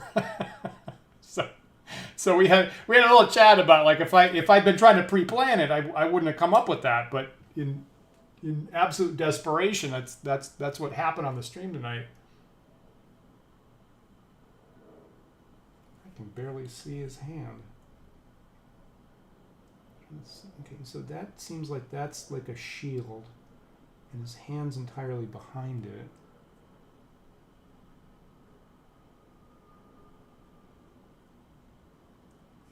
Oh my god, I've screwed that up. There's going to be some corrections later on, that's alright.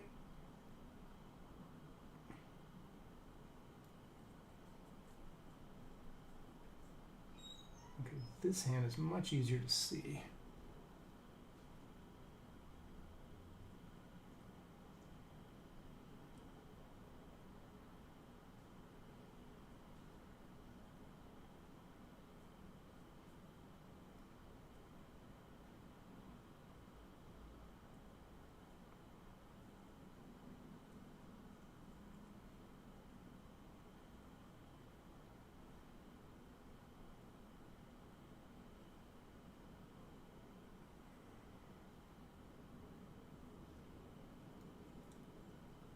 That is pretty much what I wanted there.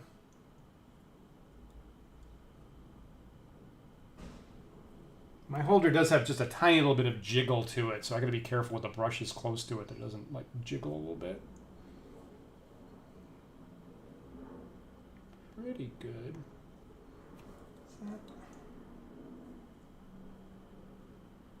That's a cable. That's some kind of cable running there is what that is.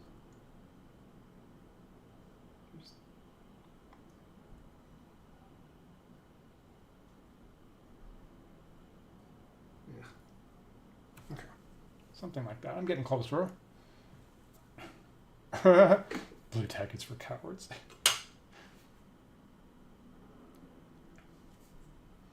Yeah, and what that and like definitely Joe was saying that was a paper clip that I cut up and stuck in the cork there. Mm-hmm.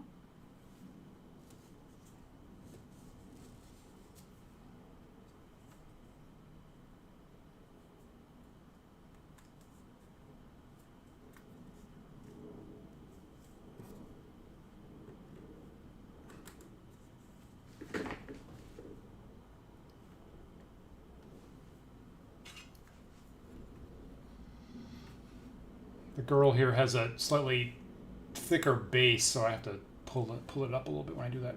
You know, I watch this. Sometimes I watch bowling videos. I've actually joined a bowling league this year for what it's worth. And if I watch the PWBA, the Professional Women's Bowling Association events, you know, you'll have a you know, your main announcer and then a color commentator who is always herself an actual competitor. So they kind of have like 2 or 3 people they might pick, and either like frequently it's Kelly Kulick, who is like a top end superstar bowler. So generally there's like 3 or 4 people that if they don't make the finals, then they're the color commentator that week. And if they're not the commentator, then they're actually in the finals. And there's this really funny thing that I picked up on that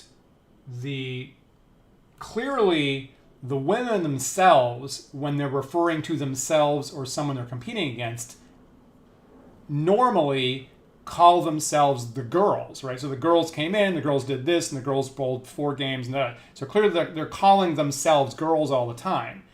But, you know, it's obviously more, what am I looking for here? Diplomatic, I guess. It's more, I guess it's considered to be more, in a lot of circles that would be unacceptable, right? So they should be called women or possibly ladies. So inevitably, particularly when Kulick is the commentator, every single time she tries to use that word, she always goes, so the girls, I mean women, and then, you know, we had to come in this morning and the girls had 4 games to practice. I mean, the women had 4 games to practice. And like every single time every single time she says, you know, what they normally say behind the scenes, girls, and then she has to on air correct herself to ladies or something.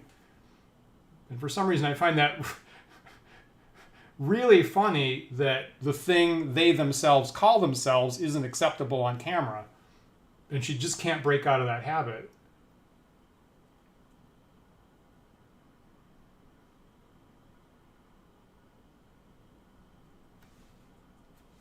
But that having been said, Kulik is she's very good and she's very smart. She's very observant, super smart. So I really do enjoy watching those events.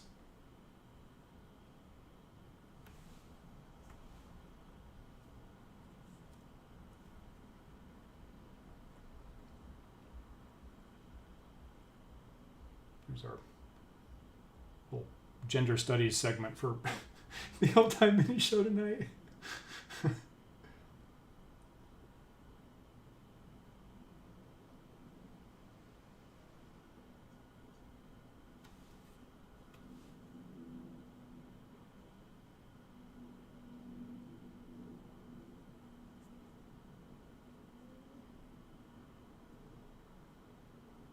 Get in there.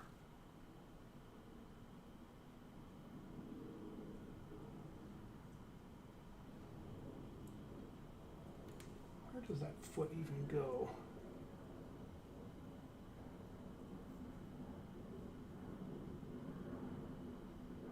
Is that it? I guess that is this it?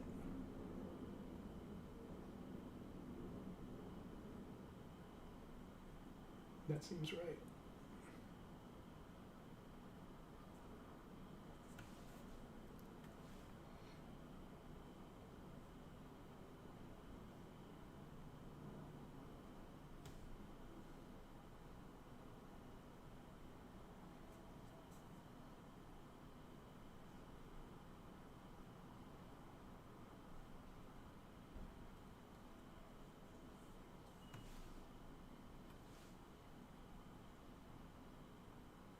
Okay, can I get this glove without massively screwing up the rest of it?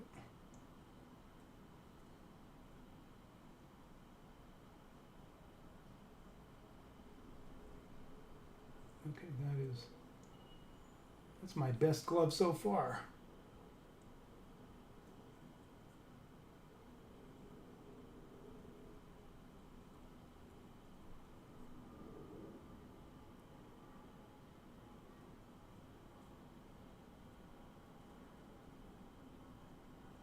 That's not bad.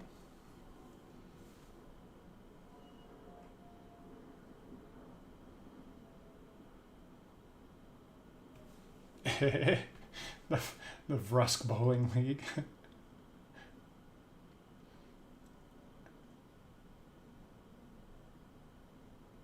Yeah, I do too, Laura. So, you know, I also address women as guys as well. And, you know, I feel it makes a big difference that it's one syllable versus two syllables. I feel like having, you know, for something very, very common like that, it's just like incredibly useful to have a one syllable word for it.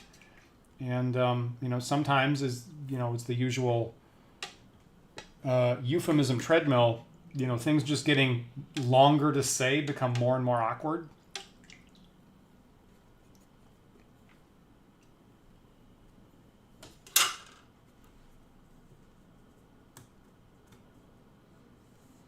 Now you may know, one of the reasons why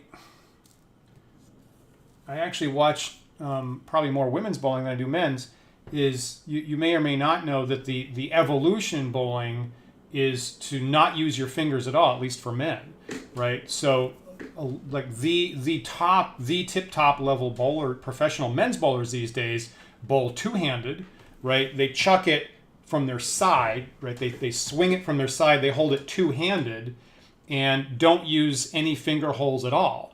And in fact, the U.S. Bowling Congress's rules have evolved just in the last year, so that every hole on the ball must be actually used by a finger in it. And therefore, if you're one of these bowlers that are bowling it two-handed, they're now required to come in with balls with no holes on it. for what it's worth.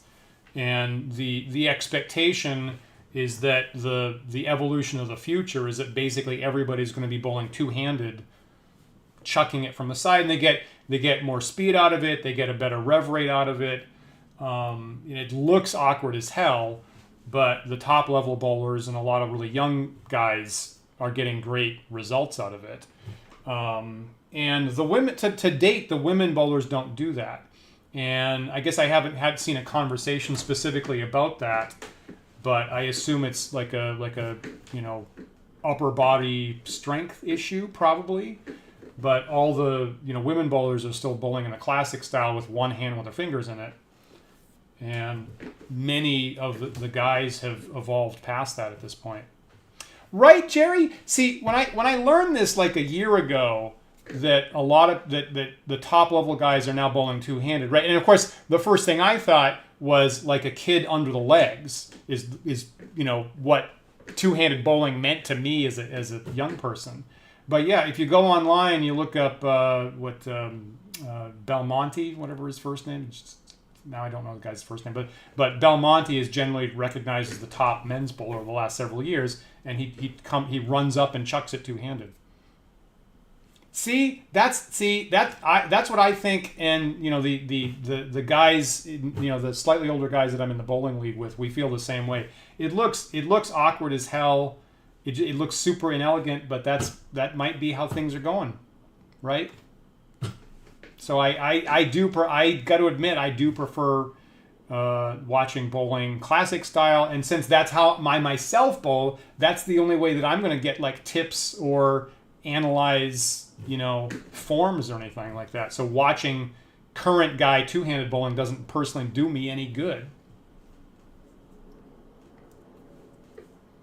Yeah, check it out. Just check it out on YouTube. Check out any recent PBA event, or look up what's that guy? It's got to be J something Belmonte, like Jerry or Jeremy or something. Yeah, if you haven't seen bowling in a while, it's gonna be wild.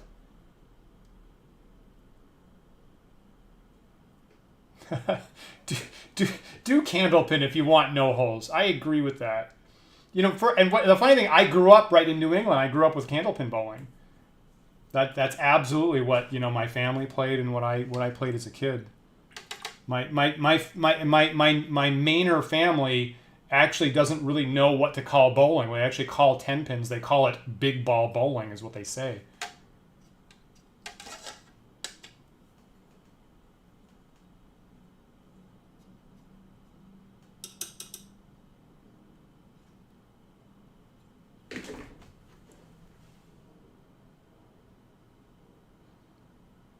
Right? I agree with that. Incorporate curling into the game.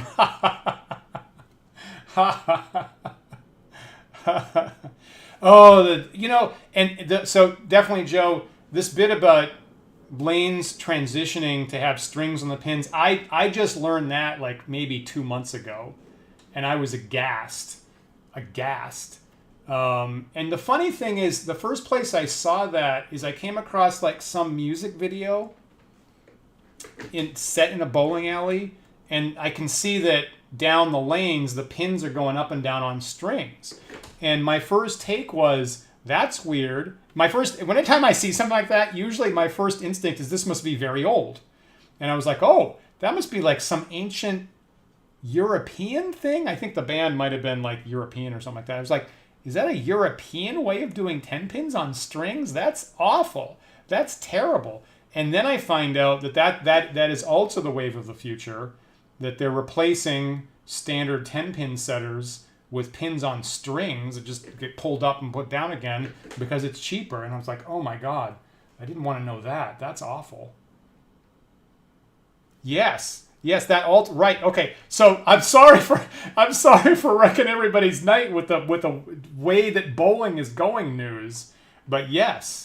Apparently the pins on strings are enormously cheaper to maintain, and a lot of bowling alleys are now going in the direction of replacing their standard setters with strings on it.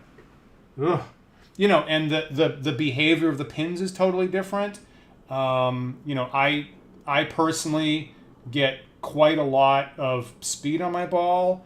I, get quite a lot of pin action crashing around with pins going in all directions to knock each other over. And, if you're on strings, they get all tangled up. I've never bowled on strings to date. But oh my God, that seems like just a nightmare prospect in this kindergarten style bowling, right?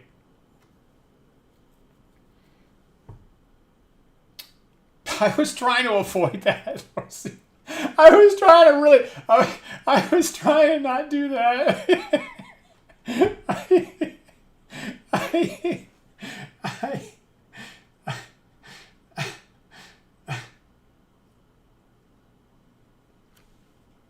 Now I will say, okay, so for what it's worth, to play devil's advocate, the place where my league plays, is an older establishment, I guess I'll say. And yeah, the pin setters break down on a weekly basis, and our league needs 6 lanes. This place only has 8. They don't have an on-site mechanic, and pretty much inevitably every week, at least one of the lanes breaks down. That therefore makes a pair of lanes unusable. We got to switch. And, actually, if you go back 1 week ago, 2 pairs of lanes broke down. We were only operating on 4. No one was there to fix it. And we actually had to wait, twice as long to cycle all the teams through. And I guess I don't know if that establishment even has the money to replace the setters, but they're unable to keep the current setters running. And I can imagine if you were the proprietor, looking for some kind of alternative to that, I suppose.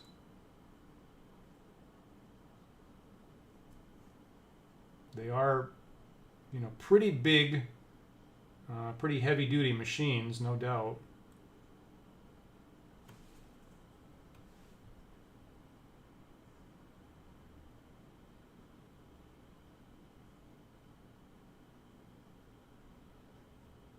The funny thing I heard is, I think I heard the argument that, the pins on strings, yeah, of course they're going to get tangled up, but you can just hire a minimum wage teenager to stand back there all day and untangle the strings.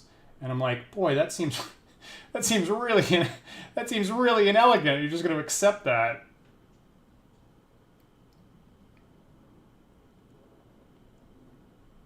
That Laura Sudo, that exact thought has crossed my mind. I mean, I don't want to be in that mind's frame, but that I got to admit that thought did cross my mind of I just want to be able to keep doing it like I'm doing it before they replace stuff.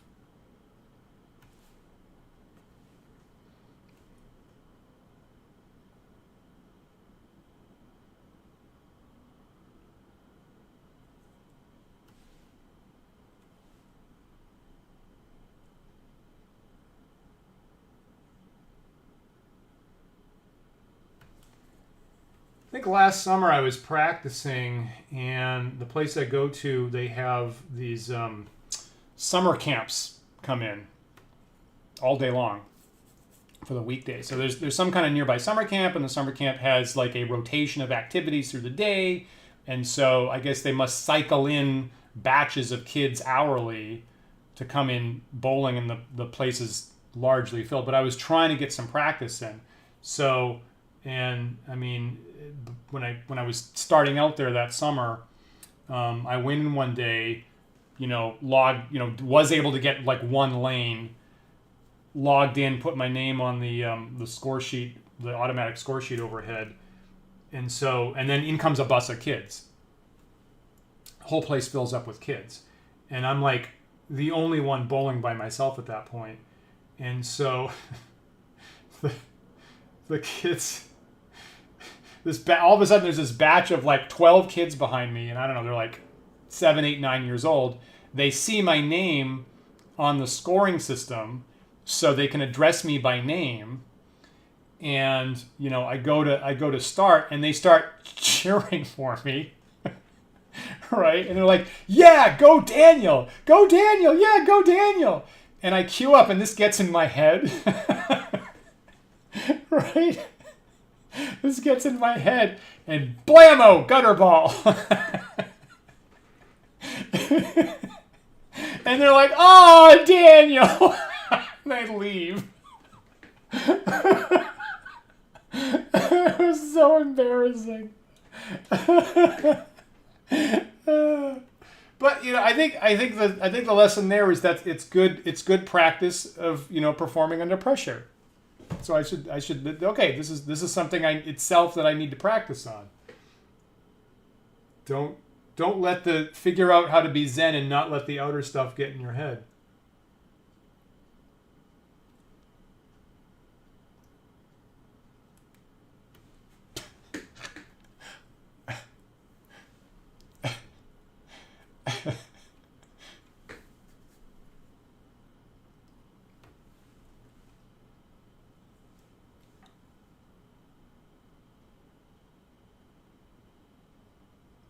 I am at the point, for what it's worth, where I do feel that that's sort of my sport at this point. It's physics. There's a little bit of math involved. It's just generally really loud. It's loud like a rock concert. That came out really well. And you do have to be, mentally, focused. You're not literally competing against another person, so you really have to be, calm in your own head. And when you go to perform, it's just you and the pins, and nobody else matters. You have to get everything else on your head. So that kind of meditative quality, I feel like I wish that I'd been doing this, at an earlier age. Would have been nice.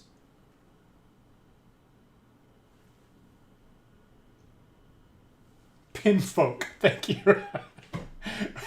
Need dedicated pin folk. Apparently dedicated string pullers.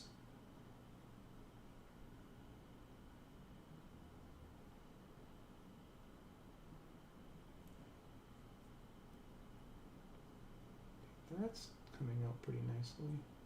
I gotta hold the miniature down with one finger a little bit just to keep it stable.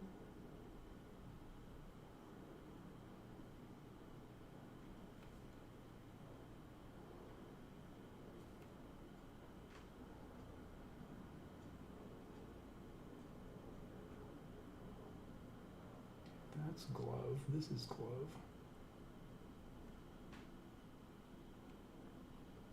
Actually, that's handle there.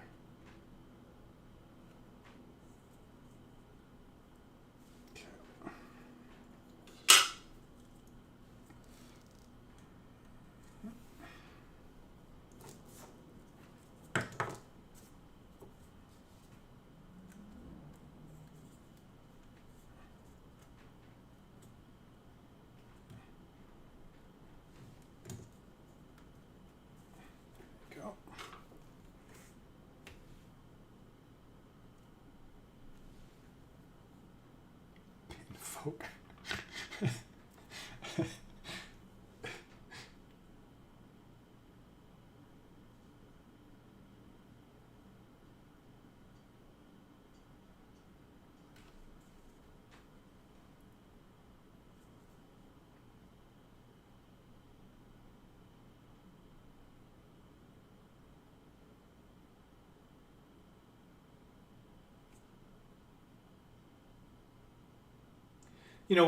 Funny thing in our Star Frontiers campaign is we had one player start out, actually the person playing the Rust player, and, picking your initial skills, picked medicine and martial arts. And we kind of joked about that. I actually I feel like there's this sort of a philosophical quality of like, you giveth and you taketh away. Sort of actually does make sense. I trained in both. and was when unarmed combat is important. Has a lot of advantages there.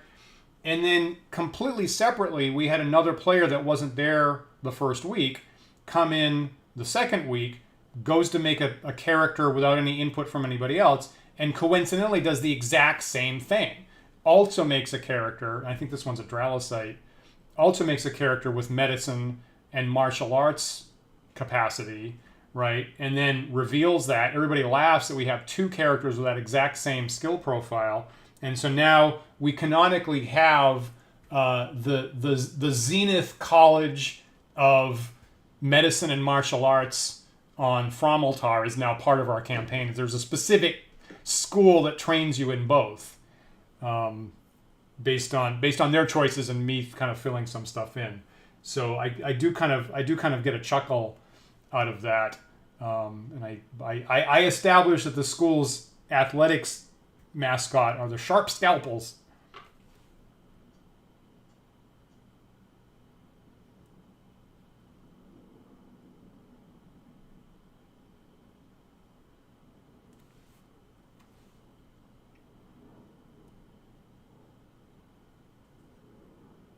What is the school's motto is healing? What is it? Healing hands, warrior's heart, I think. So apparently that's where all of our martial artist doctors are coming from. This is officially part of the game. There's a ton of kicking.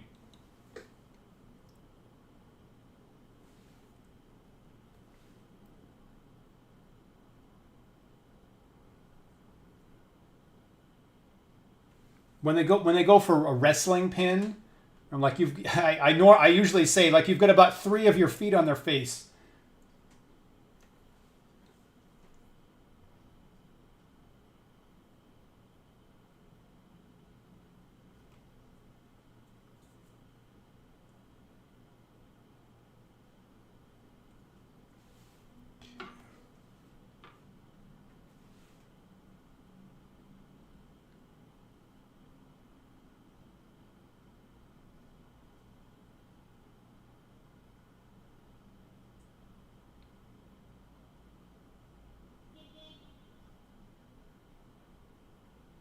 I like this green and black combo. This is nice. I guess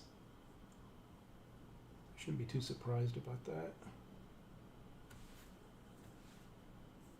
Ooh, I've totally missed that boot, haven't I?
Yeah, I certainly like this a lot more than the white with colored piping. I think this looks way cooler. Ha! Dralocyte Jitsu.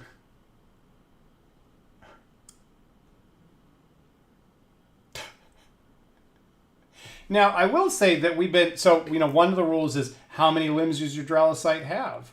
And for what it's worth, Max came in with a Dralocyte with really low dexterity, which is the statistic that cues into how many limbs you have. So Max's Dralocyte started off, at least, only having 3 limbs and actually being deficient at unarmed combat. But he's managed to raise that to the minimum level to grow a 4th limb, for what it's worth.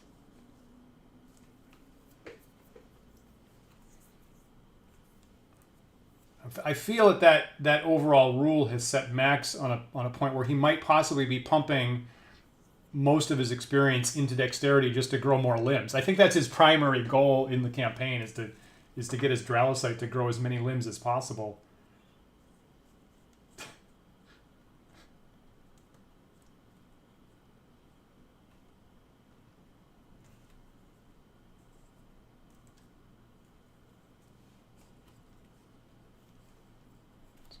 Gloves on this guy.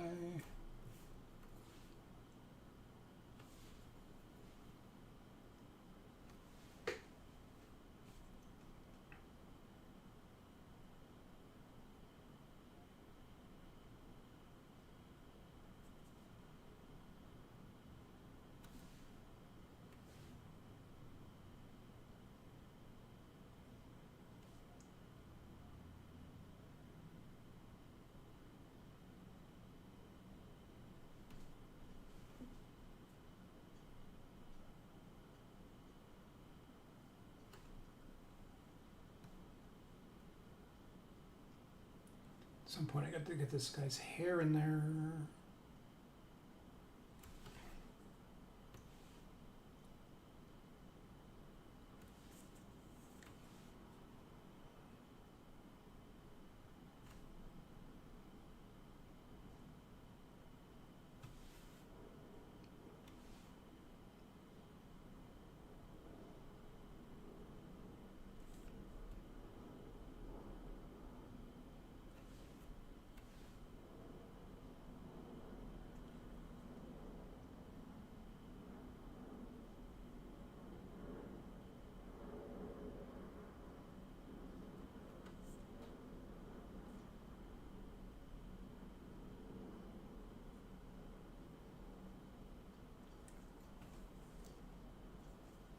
Did I not get his toe? That's stupid.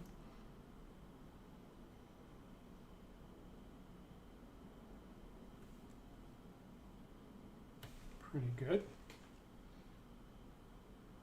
Yeah, thanks, Jerry. Thanks for saying that. Yeah, they are coming out pretty good, actually. I don't know if I'm getting better or sometimes these miniatures just work for me or maybe your guys' advice is helping. Probably a combination of all. More limbs for a Dralocite like the Paladin Steed. That's great. Hashtag Dralocite goals.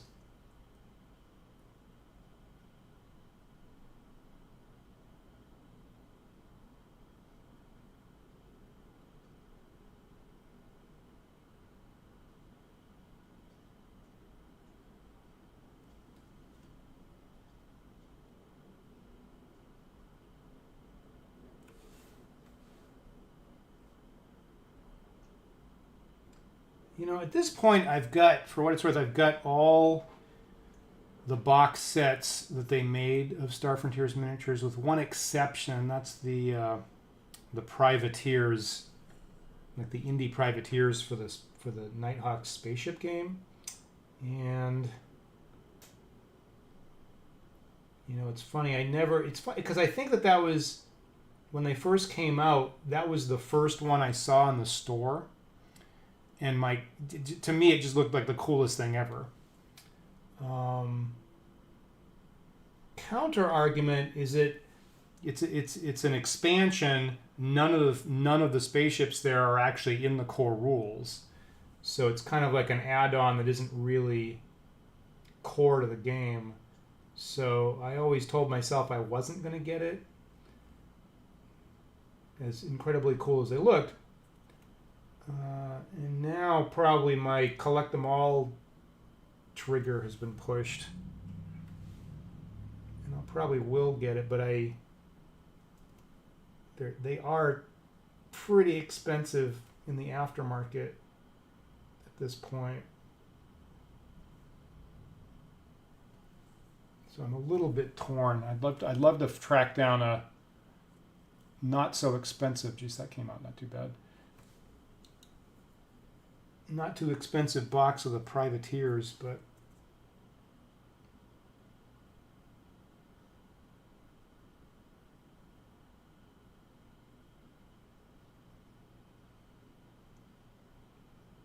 go.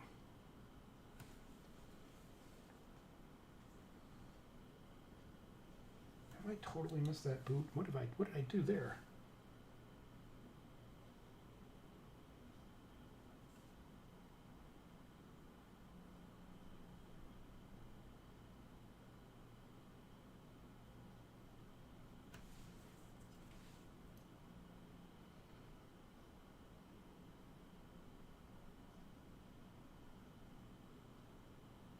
I think with the boots, I'm slightly brushing my fingers against it and scraping the paint off a little bit. Or might as well pin things.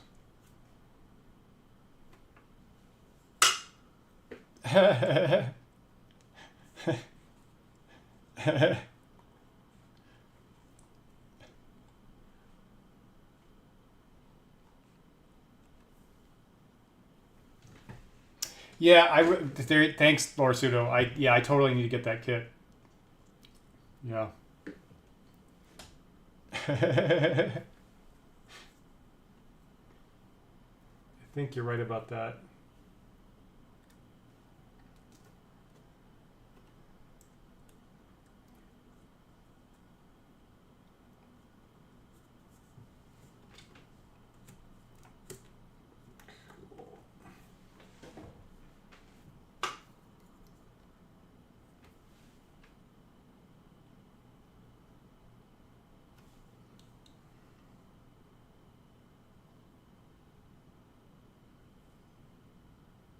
There's a couple neurons in there from 13-year-old me that's just like, I just really want to have those things in my hands because they're nice sculptures.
That's pretty good. Get the gloves.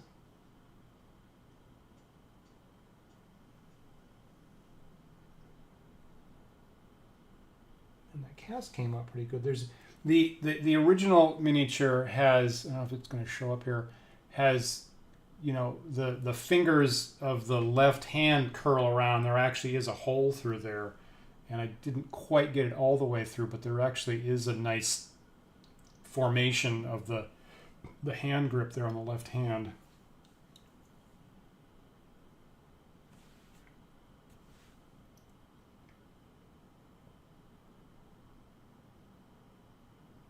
Which I'm making pretty much invisible by painting it black, but whatever.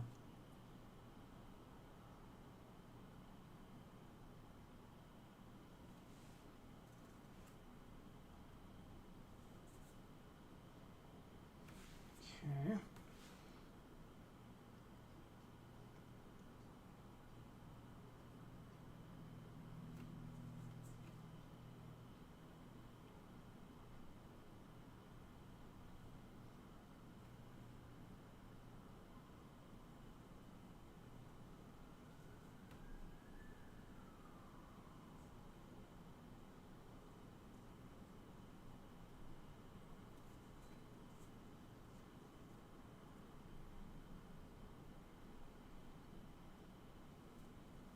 All right, pretty good.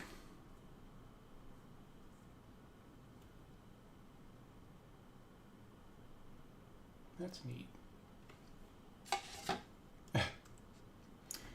So some of these guys are going to be space pirate stand-ins. There's only one human in the party. So I might possibly grab one of these for like you know, pirate captain or something like that. In general, if there's a bunch of them, I just grab my green army men more or less to stand in. So yeah, so there might possibly grab these for 1 or 2 pirates, possibly. I guess I'd prefer to use the ones in red, I guess. I haven't. So Laura said a good question about, like, I haven't really advertised where the miniatures are coming from. So I put miniatures on the table, and I'm not humble bragging to my players that I just made it. So as far as they know, they could be 40 years old, or I don't think they're aware. I don't think they're aware of this stream. I don't think so. I don't think they know that I'm actually literally casting and constructing the miniatures on a weekly basis. Jerry, thanks for checking in. Hope you have a good week.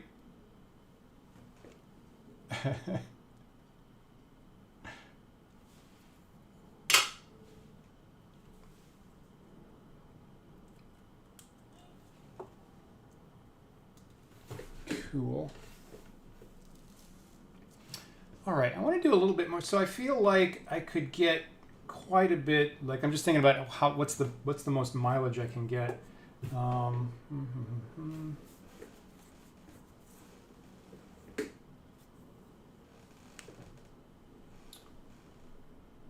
think I'm gonna do the faces. I guess I will pull out that bronze flesh tone and do the faces.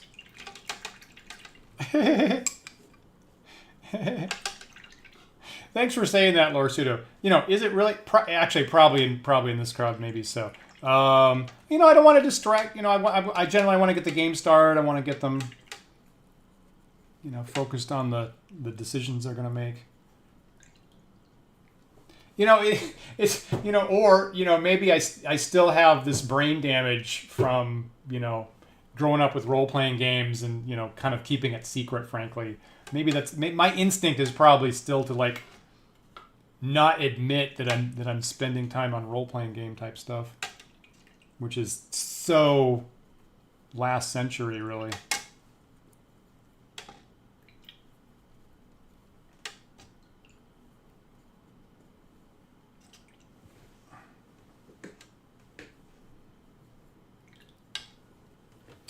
I have the original Marvel Superheroes role-playing game.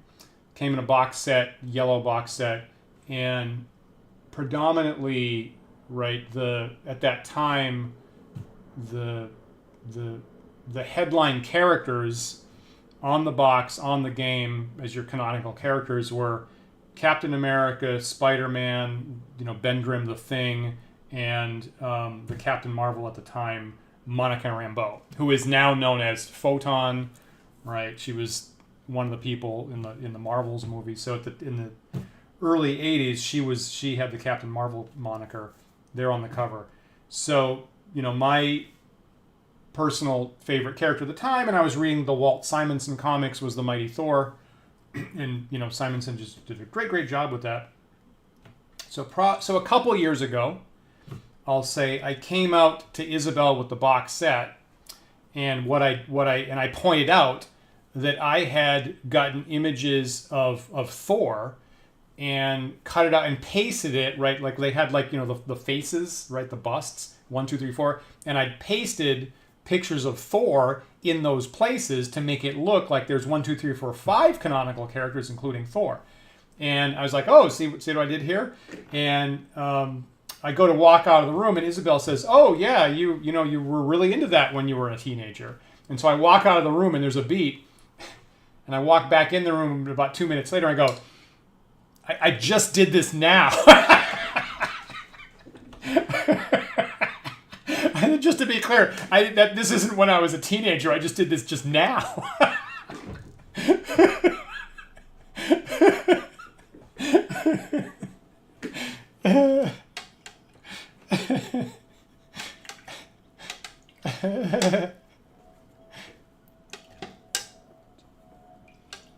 But normally that's not my instinct is to still keep it secret. I admitted it to my domestic partner. Okay, where's the flesh tone?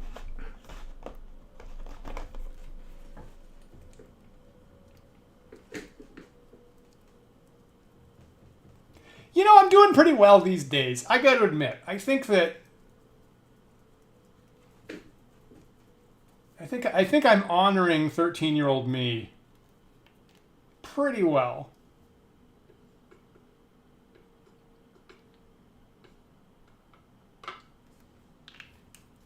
Nothing's perfect, but the fact that I do get in, not everybody has an opportunity to do what I'm doing right this second. So the fact that I have time to do this, and the wherewithal to get the materials for it, certainly did not have that at that age. So.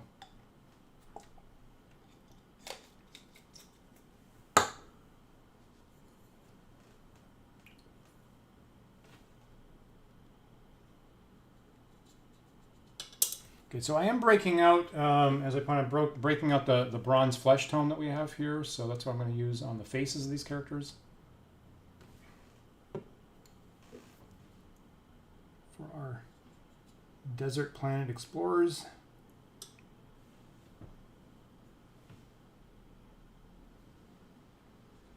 It's a good question, Larsuto, about the thrust of that Marvel Superheroes game. And you're not wrong. You're right. It definitely works best with existing Marvel characters, and they spent a lot of time coming out with these large supplements. Basically, one of the best selling points was these encyclopedic books of all the Avengers and all the X-Men and all anybody else. You're right. They as you know, they had, I guess, sketchy rules initially for your own characters. They came out with supplements trying to build on that. We did that, right? I had players make their own characters.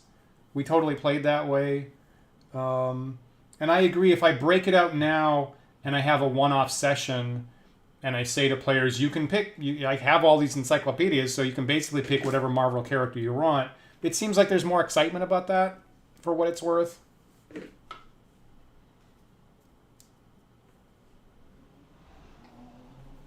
I think I've seen it said that at least traditionally, one of the interesting things about the comic book companies is they fundamentally don't have any assets.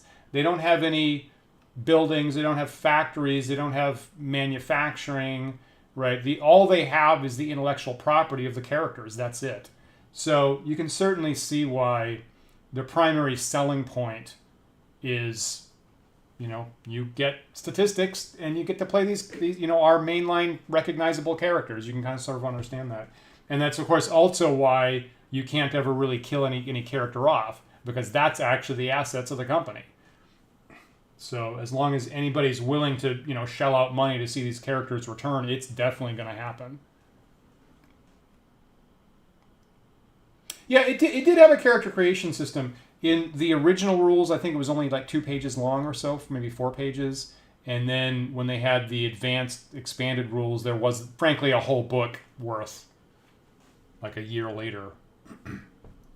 In the original game, yeah, it was super sketchy, no doubt about it. You're right, Knick Knack. Yeah. And I will confess, I was if there was a character that I was following closely, that was a main selling point for that particular issue of Dragon Magazine. I totally did that in the Marvel file, mostly by Jeff Grubb.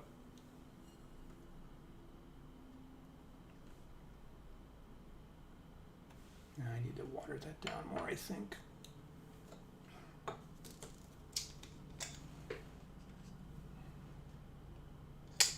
And maybe mix that up better too.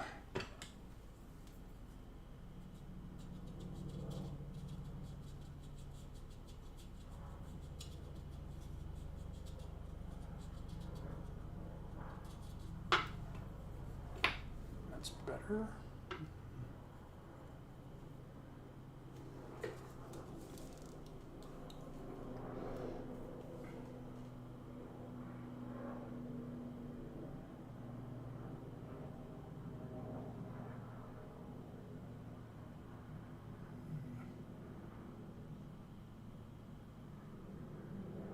might be a little too watery now.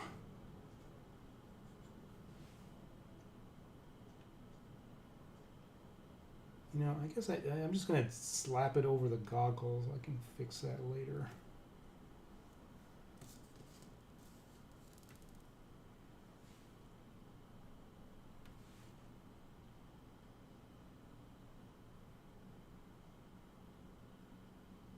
I made that way too watery, unfortunately.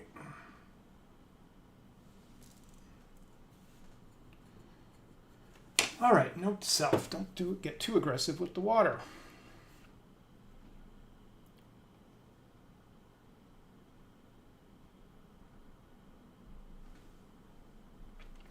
Lord Suitor, you got a point there, and about not playing, pre-made existing characters, and of course you have a problem of going out of continuity of like, is it permitted for them to die?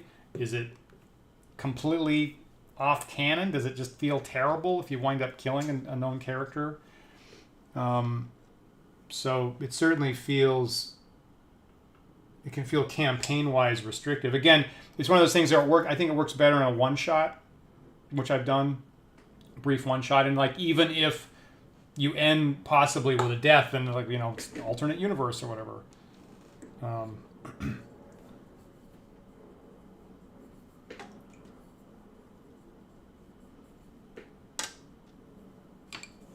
And you're both right that the power system.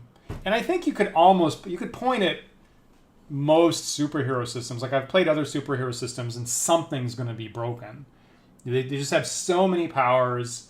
It's you're never going to have enough time to play test the balancing for all that stuff. So something's going to be wonky or broken. Like I feel out of the book for the original Marvel Superheroes game, I think that like matter control was the one that pops into my head as being overpowered. You'd have to pick one of the 4 elemental types if I recall, and I feel like earth control, just like control any earth. So you can fly around on a flying rock, you can cast giant boulders at your enemies, you can knock down buildings. I remember that as being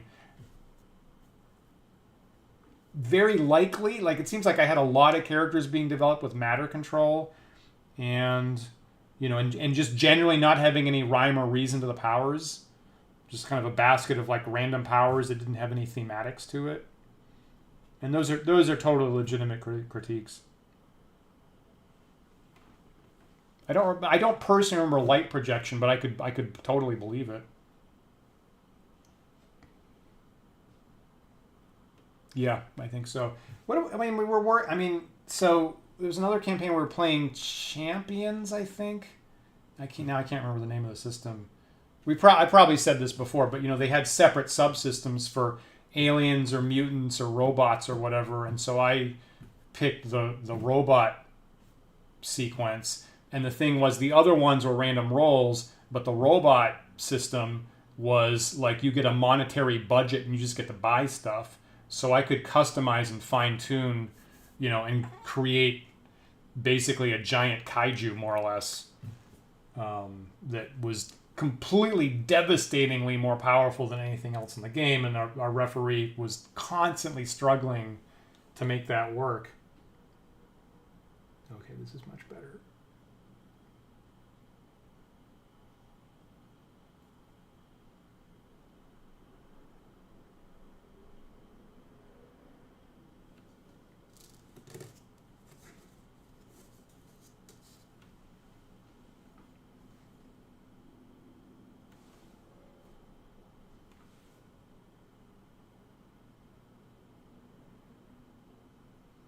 I can't say as I break a lot of games as a player, but I definitely broke that one.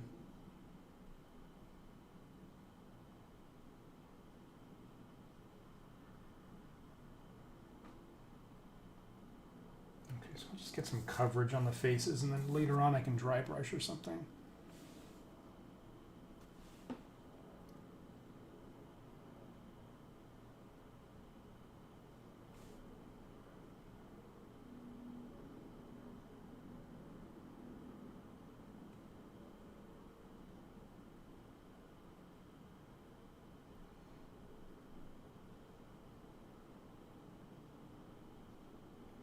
debating whether I should have done the skin tone first, because I'm getting little globby bits on the rest of the costume, unfortunately.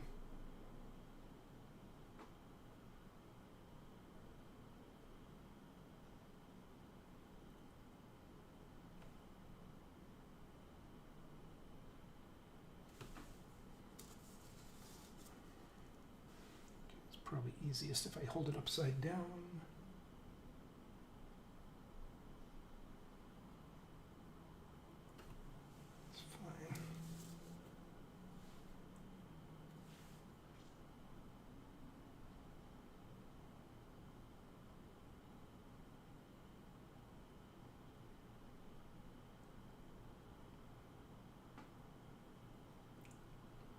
Right, I was thinking I have to touch up. I gotta get the inside of her red hood here.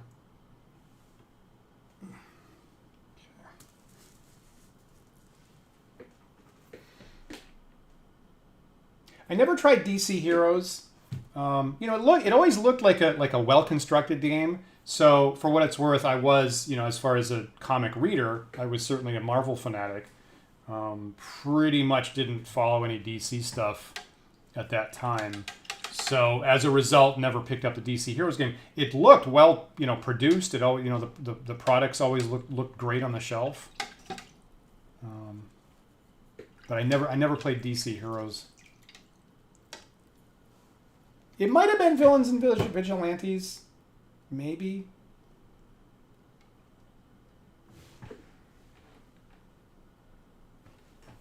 I wonder if I can look that up right now. What?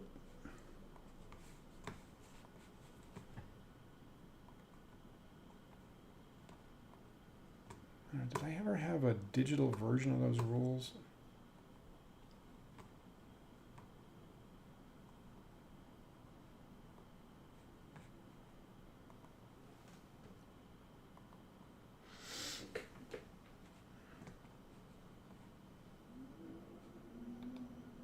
Oh, man.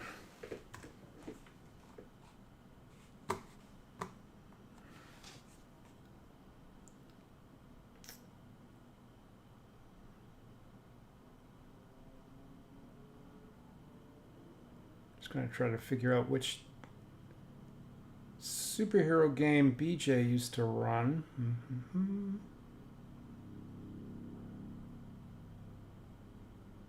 Apparently I'm not coming up with that.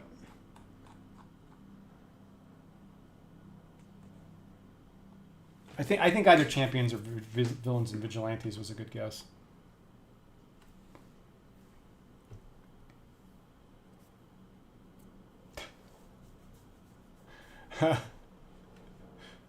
Definitely, Joe. I'm reading about your DC campaign.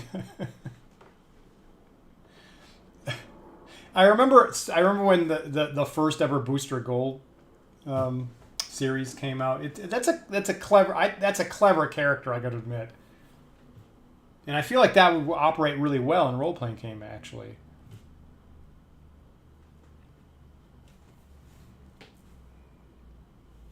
All right, I'm going to call that good, actually. Good for now.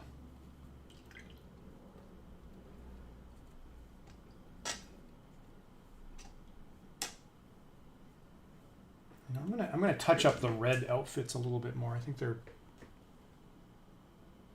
dry enough to do that now. Okay, so I want her hood inside. A little bit of color there. Ah, fuck me.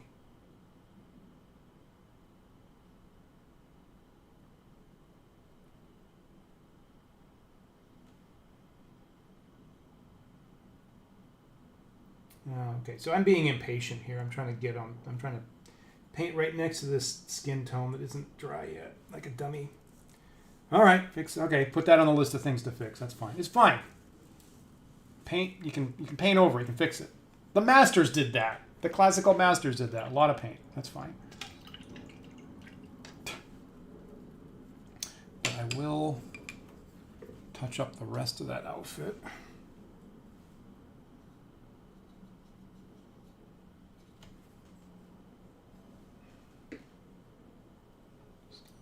Bit.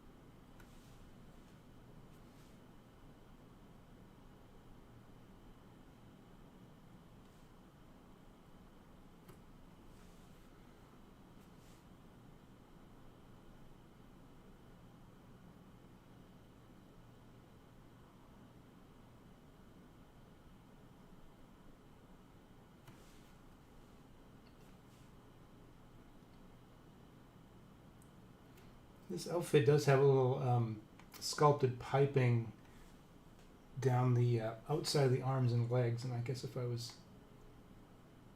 I'm smart and I have time later, I would heighten that color somehow.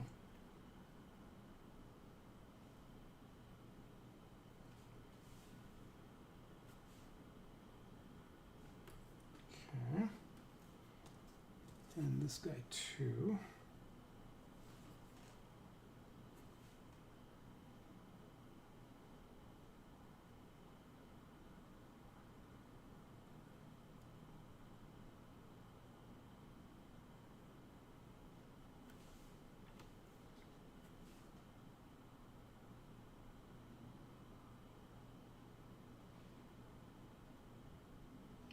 Fix that screw up.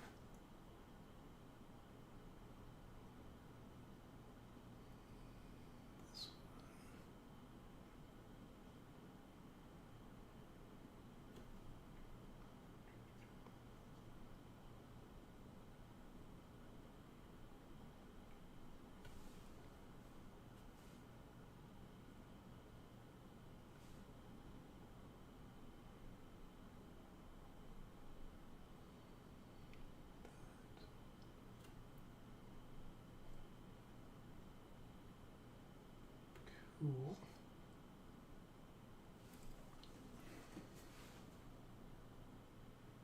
Pretty good.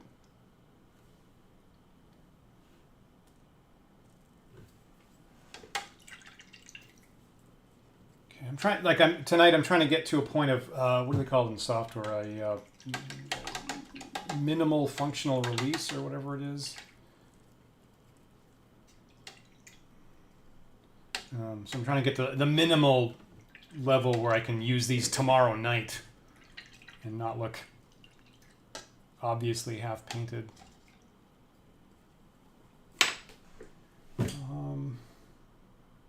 You know, I'm gonna do the guy's hair because that kind of stands out as obviously incomplete. And again, ideally I would do these different colors, but I think for brevity, I'm gonna paint all of them the same brownish kind of thing, beastie brown. I guess that works. That's a legitimate hair color. Marron Bichos. I don't know any Spanish. I'm not entirely sure this is Spanish or Portuguese.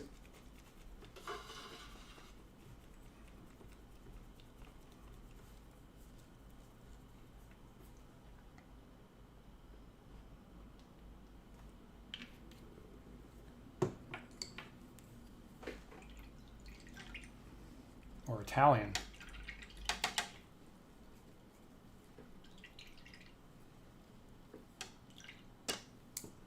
Pretty sure it's not French. At this point, I can at least recognize French.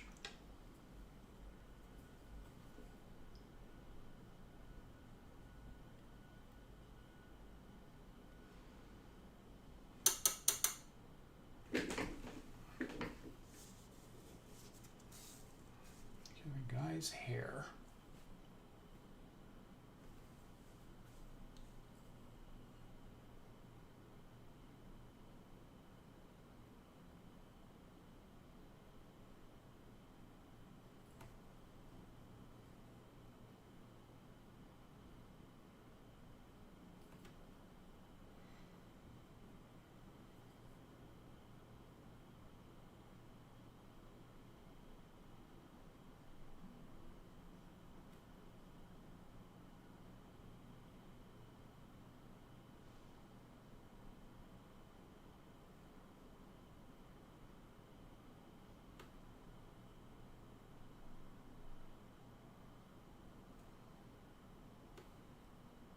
Reasonable-ish.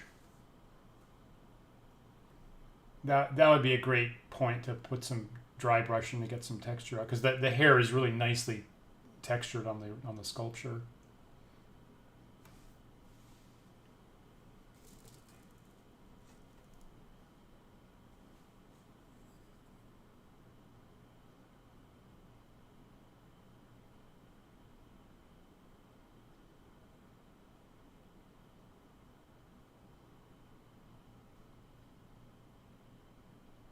One, I'll say this. I know that, like, talking about the DC Heroes game, I appreciate that they had a mathematical theory to their ability score system. So my understanding is that their ability scores, were logarithmic in that every point, I believe, was effectively double, right? So, strength 4 versus 3 was twice as strong, right? Same kind of way as you measure earthquakes or decibel values. So at least they came in with, some kind of theory for a consistent ability score system. And, Jeff Grubb with Marvel Superheroes didn't do that, right? It was this very ad hoc system. It was, if you look at how the points relate to actual strength, there was no rhyme or reason to it. They had these giant jumps in places. They kind of went back and forth about whether there was a maximum number or not at the upper level. And that's something that, grates on me just a little bit. Wasn't, could have done better there. I certainly would have wanted something else. Now, even with DC, and having every level doubles is kind of an obvious take. It makes for incredibly awkward numbers at the higher level, right? If you double and double and double, you get these, you're at the 1024 and then 2048 and this kind of stuff. And you get these, what are technically these really, really awkward numbers if you do try to use the upper levels. So I do think even better than that would have been what are, to my understanding, called preferred numbers. You can go 1, 2, 5, 10, 20, 50, which some people call preferred numbers. And they're always a nice round number. They're similar to what most currencies do as you go up in the denominations. And if I was making some kind of system from scratch these days like that had to cover an enormous number of scales, I would certainly recommend that anybody use the 1, 2, 5, 10 system. Same for D&D experience, right? D&D experience levels basically did the same things. They started doubling it. Didn't think about how ugly the numbers were going to be later. Had to ad hoc it at some point.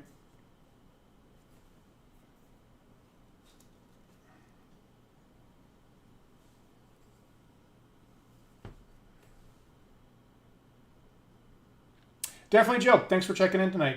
Thanks so much for the compliment. I appreciate it. Yeah, thank you. See you next time. Yeah, I am going a little bit later tonight, right? As you know, I'm personally a late owl, and I kind of...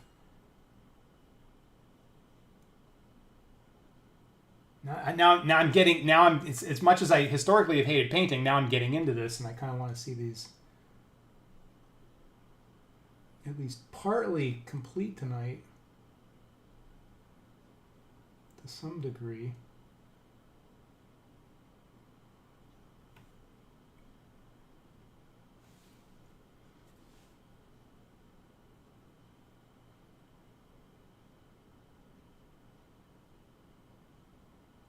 Get in there, because the hair's coming along well.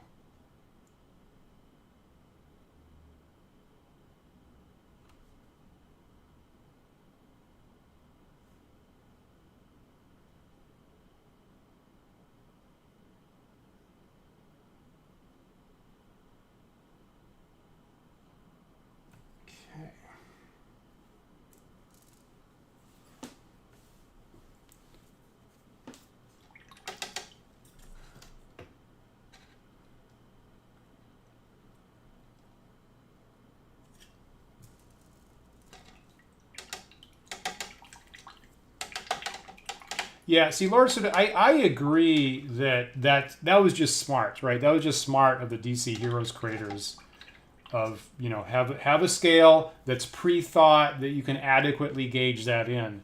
And, you know, Marvel superheroes clearly had, in their ability scores, they had this flat spot that was clearly geared for mid-level heroes like, you know, like the people that they've got on the cover, like Spider-Man, Captain America, that kind of level. And it wasn't going to be set up well for, you know, like the Punisher or Nick Fury. And it wasn't going to be set up well for cosmic heroes like Thor, Silver Surfer, people like that. Was the way that it, you know, it didn't have very much room there to distinguish characters like that. There was a point where either you were like normal or you were class 1000, right? And you more or less just couldn't be hit by anything else, more or less. Now, I will say I didn't hate the naming, and you know, I will say that. So I memorized it, right? So I've got that back in my head. To this day, I still do kind of mentally measure Marvel superhero powers as like, does this look like excellent, or does this look like remarkable, incredible? You know, I will say that, you know, there's a point in computer science pedagogy where we encourage people to give things names rather than just numbers. Right? So like my students, when they start throwing in, particularly when it's repeated number, I go, you know, use a named constant. It should be easier for people to remember.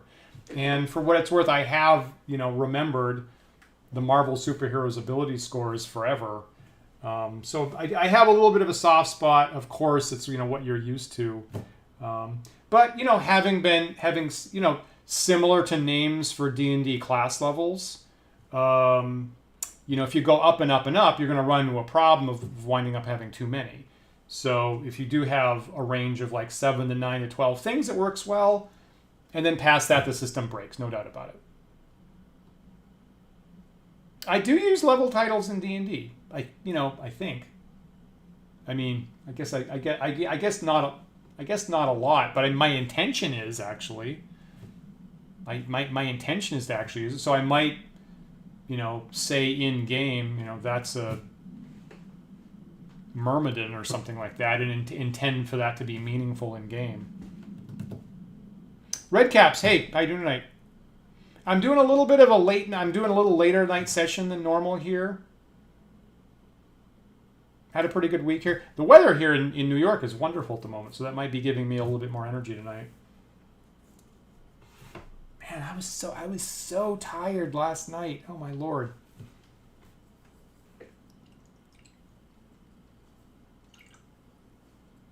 I got to the end of my my teaching week.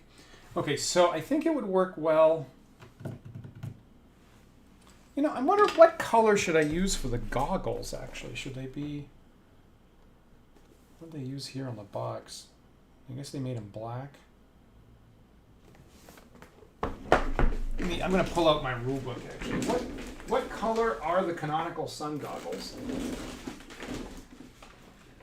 Okay, so they have...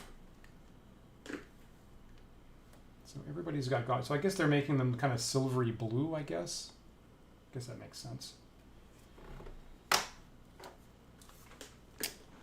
I guess I could do both. I guess I could do both, right? I could do a blue base color and then silver dry brushing on top.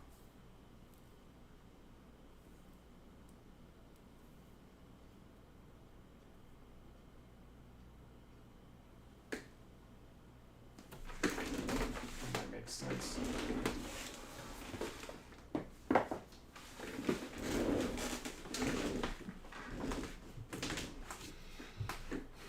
It's funny that the humans are wearing goggles and the Yazirian miniatures aren't. When it's the Yazirians that are... Yeah, they're totally not. When it's the Yazirians that are supposed to require that all the time.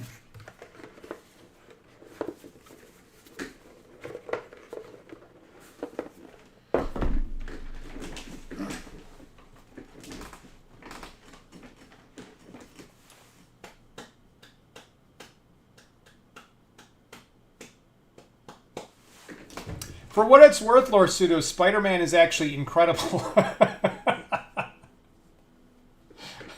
Spider-Man has incredible strength, and the Incredible Hulk has monstrous strength.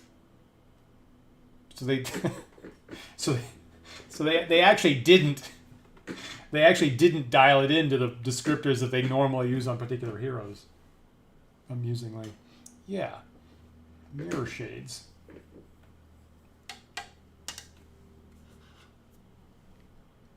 Was that the Bruce Sterling had a compilation called Mirror Shades? I think. Am I right about that? No. Cyberpunk oeuvre. Okay, so I'm gonna go in. That's too big a brush.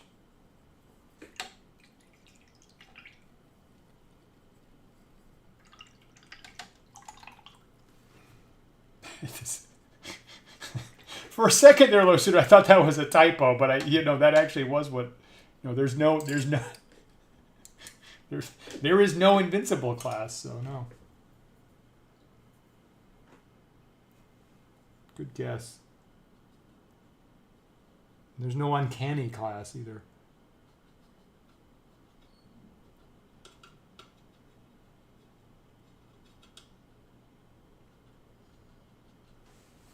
Red Caps, that's a good question. I got in my embarrassingly deep emails to respond to stack, I have Paul and I are actually trying to make plans to possibly go to one or two together and possibly do a session there. Okay, where are your goggles? And I'm way too zoomed out.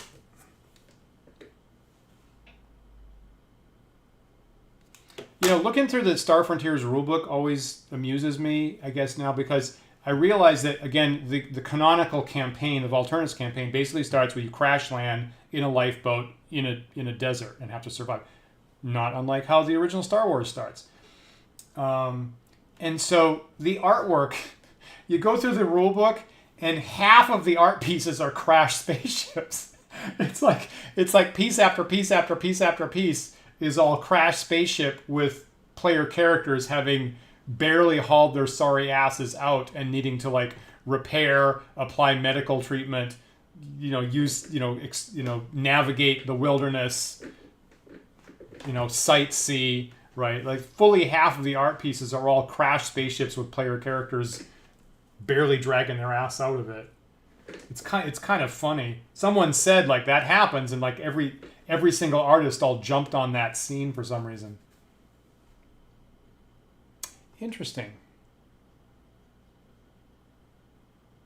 Redcaps, thanks for saying that. That's possibly a cool possibility. I think what Paul is really fond of is he's fond of Carnage in Vermont, I think, if I'm correct. I haven't been to that myself. Okay, where do your goggles in here?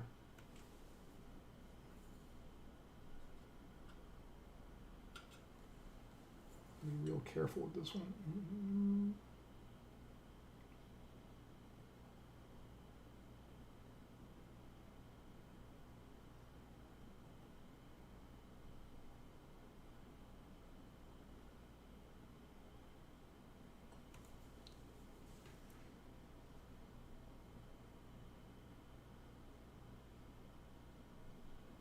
That's not bad.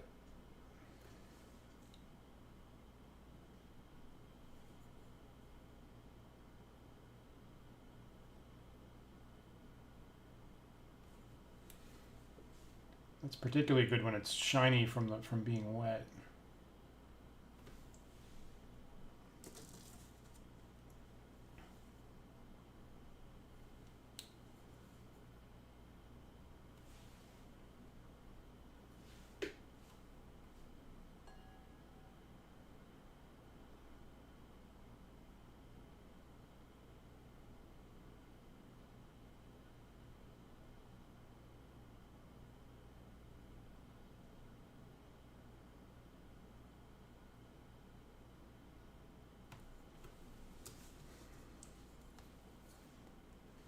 Cool.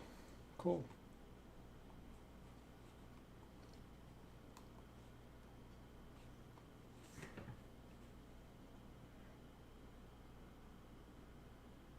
You know, Redcaps, I noticed that I noticed you said earlier you were coming back from a poker game, which is cool by my standards. So I don't know if you have a weekly. Does that happen every Thursday? I used to, I had a brief window of playing poker back when it got super, when there was a super fad around when Moneymaker won the World Series years ago. And just lately, I've gotten back into, when I eat lunch or breakfast, I've gotten into watching Premier League poker from, probably about 15 years ago. But they've got every single episode for free and not many ads on YouTube. So I've actually been watching a crap ton of poker shows lately.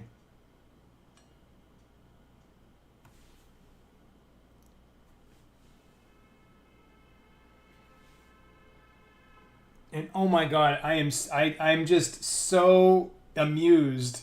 So I guess I'm 3 seasons into this Premier League poker. It's filmed in the UK. I think it was probably broadcast on BBC first of all. And so they have an international table of players generally, but they're always trying to, since they're in the UK, I feel, they're always trying to pump up Dave Elliott, right, who goes by the nickname Devilfish and is just the biggest jerk. Just the biggest jerk on the planet. And they're always trying to go, oh, the fans love the Devilfish. And at least for the first 3 seasons, spoiler alert, he gets busted out every time. Every time he gets busted out with 0 points over and over and over and over and over again. And they come to referring to getting the 0 points as getting the bagel. And so every single episode is like, the Devilfish got the bagel. And he's just so mean. He's just so stupid and mean on camera that it's just so much schadenfreude for when they get to it. Oh, Devilfish got the bagel. I think they stopped they stopped using a verb. They just said Devilfish bagel last time. That's it. And oh my god, I take so much joy out of Elliot getting busted out. Cool, that's neat. That's nice. You can have a regular game like that. Like I say, in the past year, I did add, once a week a bowling league. It sort of served as my exercise. That's what I do here now. I've been enjoying that a lot. We had a whole bowling conversation in the chat like 2 hours ago.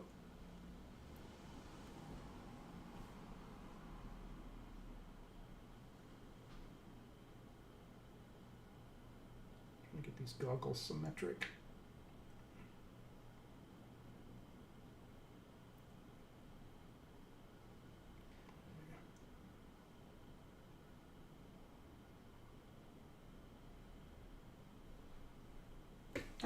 I'm always have this debate about when I start painting a miniature, whether I should do like the furthest down thing first, even if it's small, like this guy's face and his goggles, or if I should do the big thing first, like his tunic, like his suit. Like I get to this point and I'm always kind of fighting between which one I should have done first.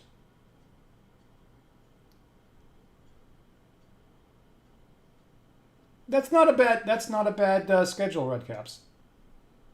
That's nice.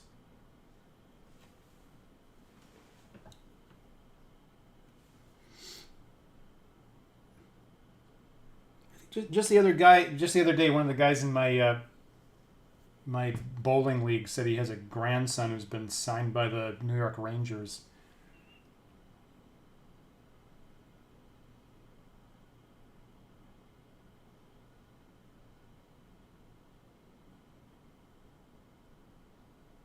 That's not bad. Okay.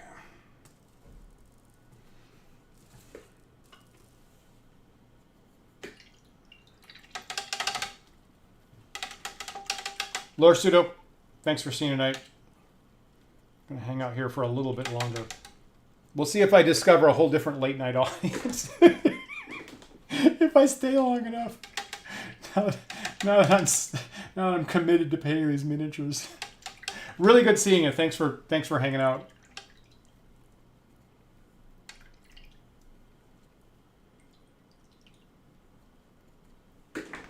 All right, now I want to. I definitely want to get the big equipment, right? I want to get the guns here. So, so I don't know. Should I take that idea, that excellent idea of painting gunmetal base and then silver on top?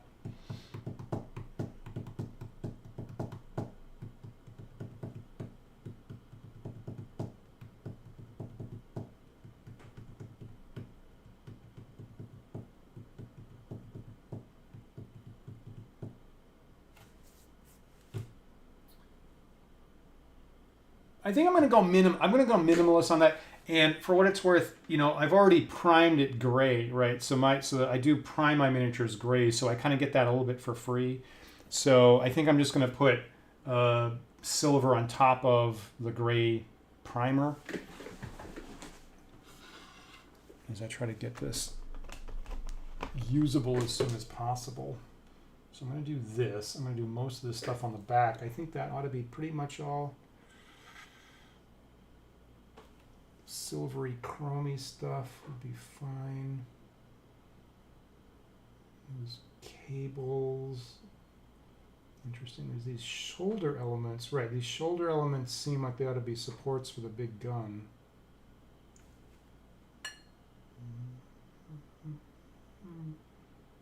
You know that belt?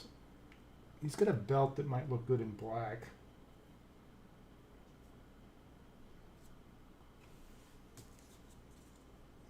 About her. You know what? I should have done that. I should have made the belts black. That would have been good.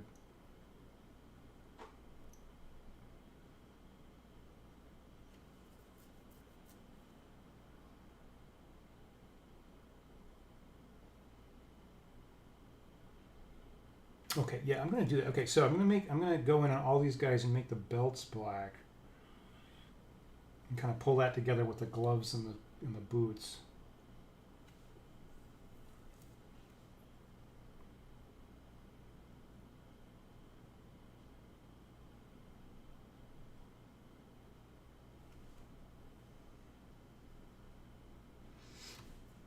I don't know if I should make those. I feel like those shoulder straps should be a different color, but black might be too much there.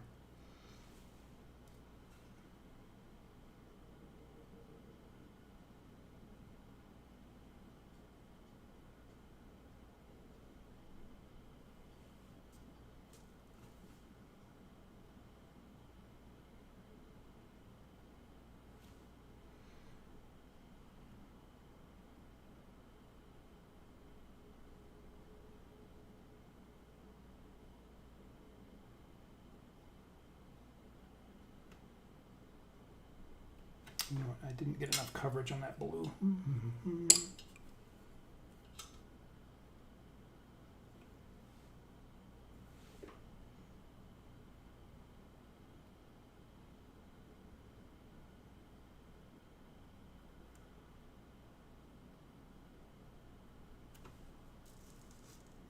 sure that didn't happen here. Okay, that's good.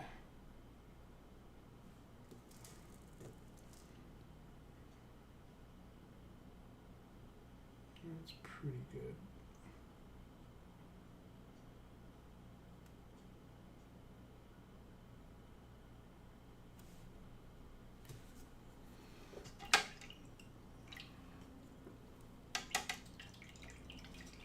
Yeah, right. Yeah, brown was what I was thinking there as an alternative. Yeah, the guys definitely do have that tube or wire or something that runs from the back to the gun. Yeah, that one I'm probably going to make silver, I feel. Drop of red on the end of the blasters. Interesting. Oh, you mean like a mistake?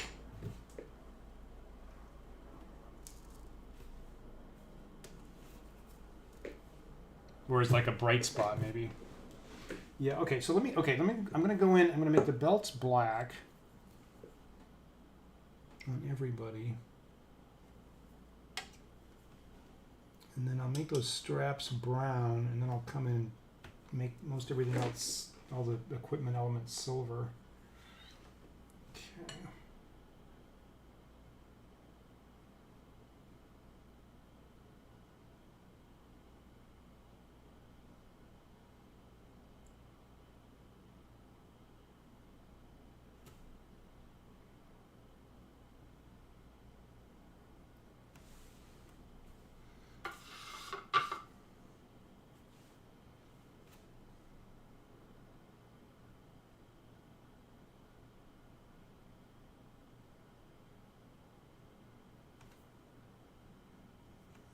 This is going to be hard to get.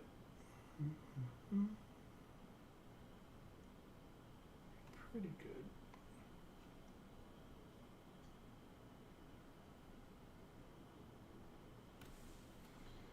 You know, that red is, I guess I put another coat on not too long ago. That's still a little wet.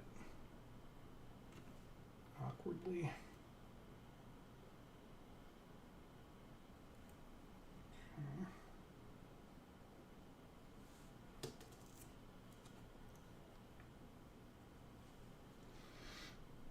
Got it. Yeah, good suggestion. Neat.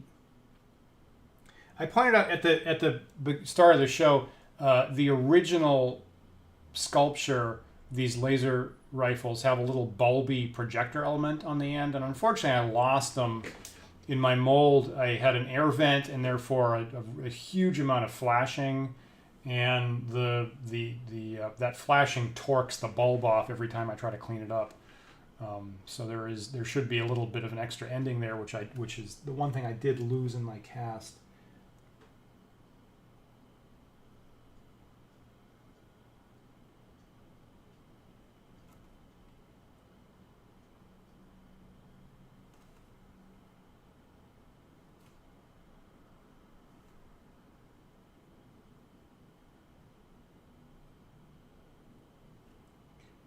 This bit.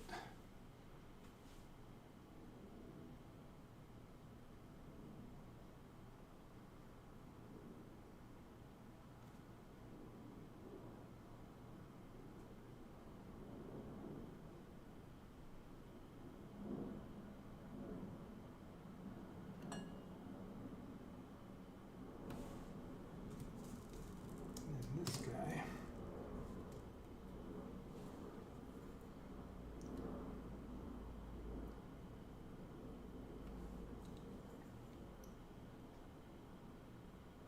I don't know if you can hear. I keep dinging them. I keep hitting my lamp with my glasses here. So if you hear a little ding sound, that's what's happening.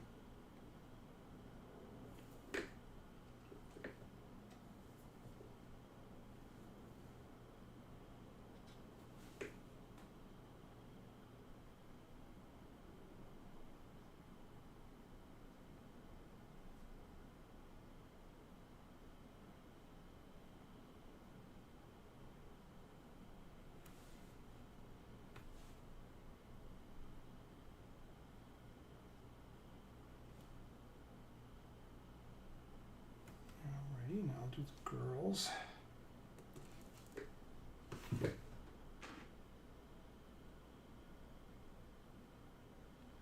Yeah, Red Cams, thanks for thinking. So I feel like the majority of episodes of this show is me making molds and casting. So if you look back the last 3 episodes, I go through the whole process for these. And usually what happens is, and if I just zoom out, so with my whole collection here, Dan, aiming the lamp isn't going to change what the camera's looking at. So usually what I do is, 1 week I make part 1 of a 2-part mold, and the next week I make part 2, and then the third week I come in and I'm casting in metal in my kitchen. So for example, if you go back 1 week, I was casting these guys on my kitchen stove in the lead miniature metal. And for what it's worth, last week was kind of exciting because I had to break in a new lead ingot. It didn't fit my ladle, so there was a point where the giant lead ingot was melting and the ladle itself was melting. and everything was all coming apart, and there was a question about whether there was going to be enormous personal injuries on the table, but we managed to get through it. So yeah, I actually this stream is dedicated to exactly having all that documented. Yeah, thanks for asking about that.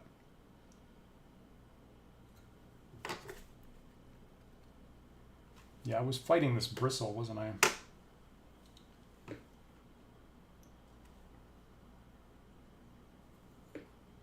should keep doing in the same color, or actually, you know what? The red one needs to dry a little bit more.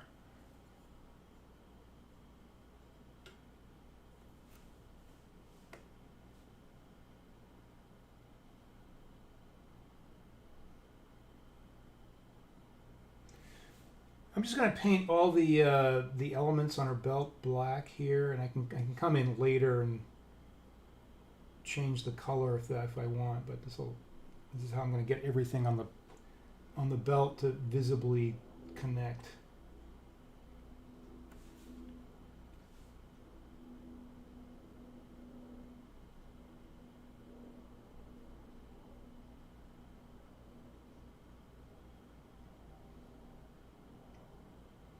I like a nice belt.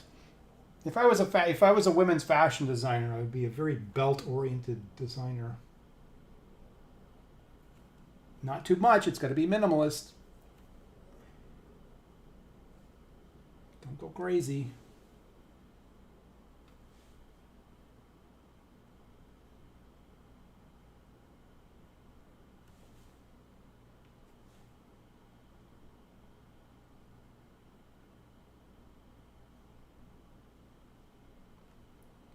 That's pretty good.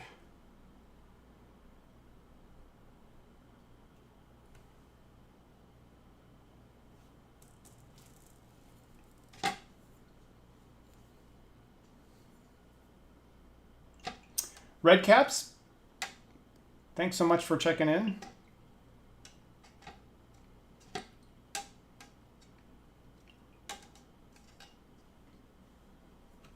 Hope your hockey team does well tomorrow or the next day. And your soirée du hockey.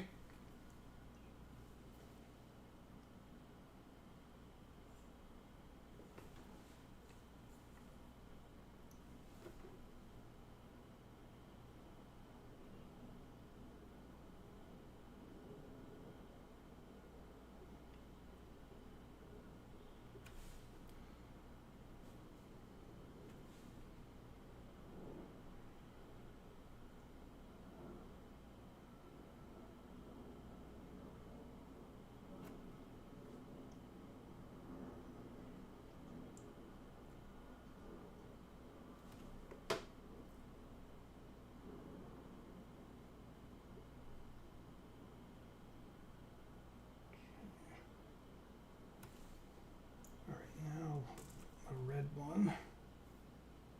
Avoid slathering black paint in places I don't want it.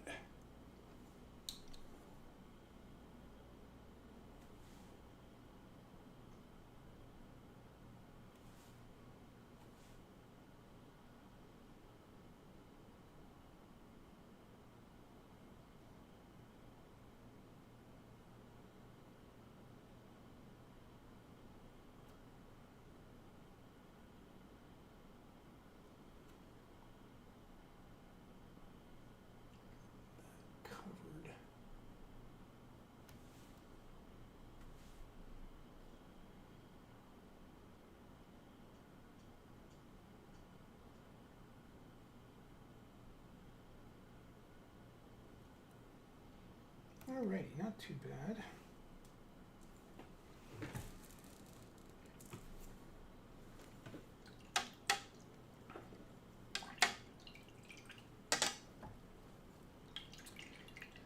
Gonna make the straps on the guy's giant laser rifle assembly. I'm gonna make those dark brown. I guess the thing is I use that for the hair color.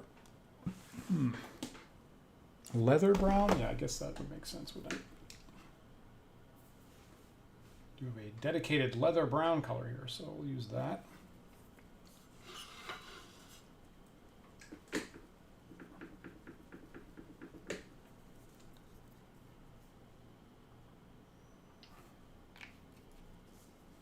Man, I'm using a lot of colors tonight. Just gonna. This is like I don't normally. I'm doing a lot more painting than normal tonight.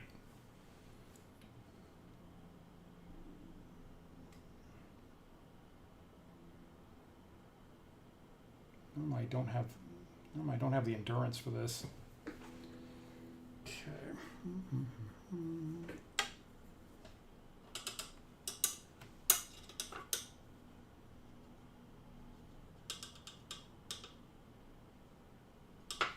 Leather brown, you say? Let him dry a little bit more.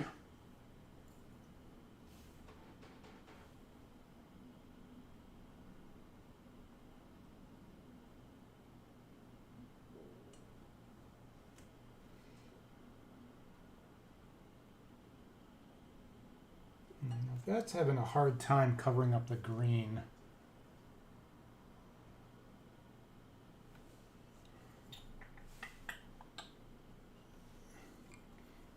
I didn't even water that down very much.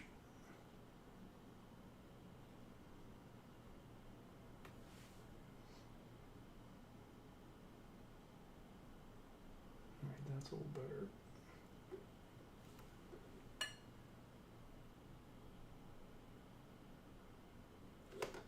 Okay, I can make that work. And there's this. And this bit connects up. Not sure where that connects up. It's weird. He's got a strap on the left that like turns into a cable. That's confusing.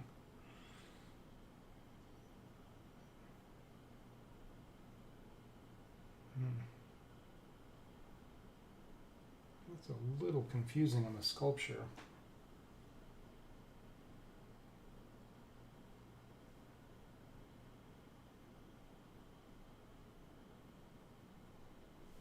It's like one of those. It's like one of those optical illusions. It's like it's one size on the front, and it turns into something else on the back.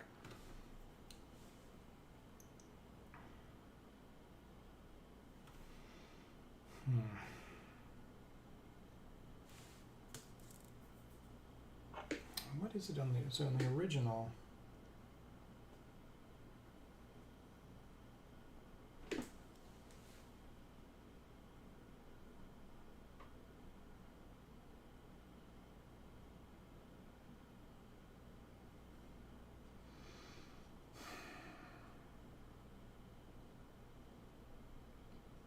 It's a little hard to read, honestly.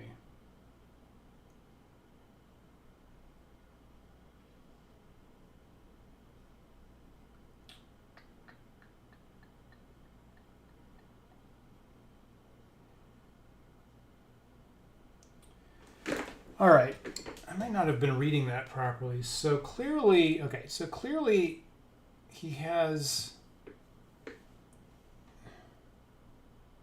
So clearly he's got a cable on the bottom, right? So he's got the power pack on his back, and he's got a cable that runs.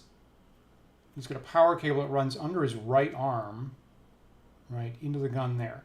Now, what's happening on his shoulders is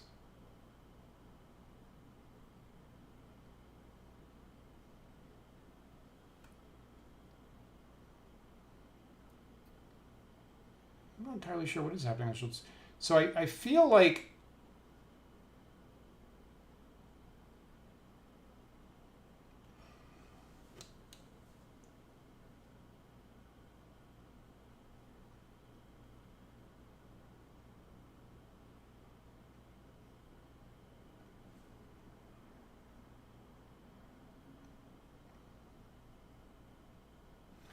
like if you look at his on the back on the left,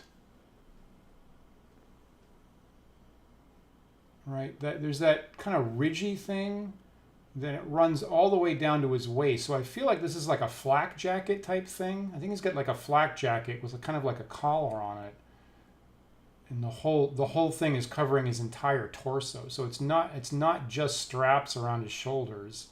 I think I made a mistake reading that way. And what he has is he basically has a flak jacket covering his whole torso and then this backpack on top of it. Yeah, right. It looks like a vest on the front, right? That's okay. We agree. That's what I'm coming to here. Yeah.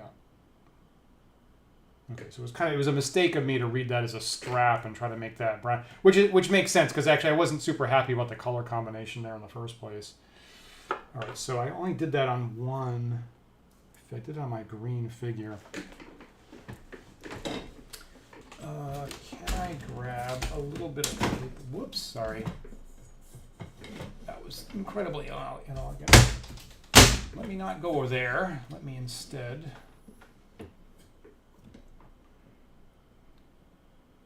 Okay, I'm going to grab a little paper and then while that's still wet, try to dab off a little bit.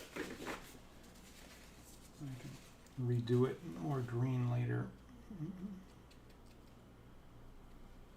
And of course, I got really good coverage there. Okay, so I just got to redo that in green.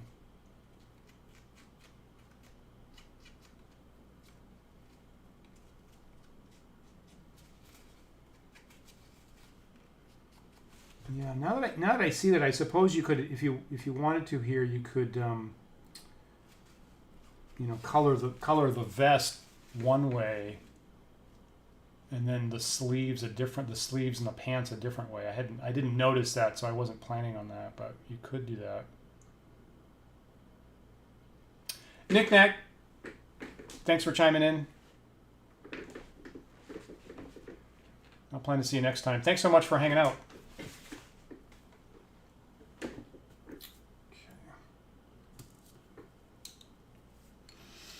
Let me...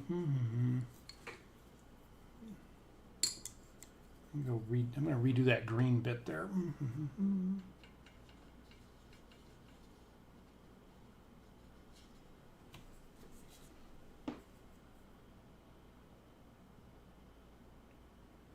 No harm, no foul.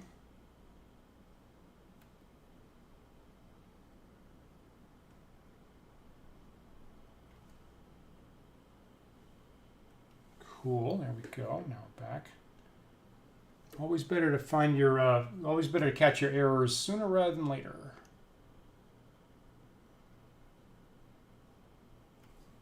That's fine.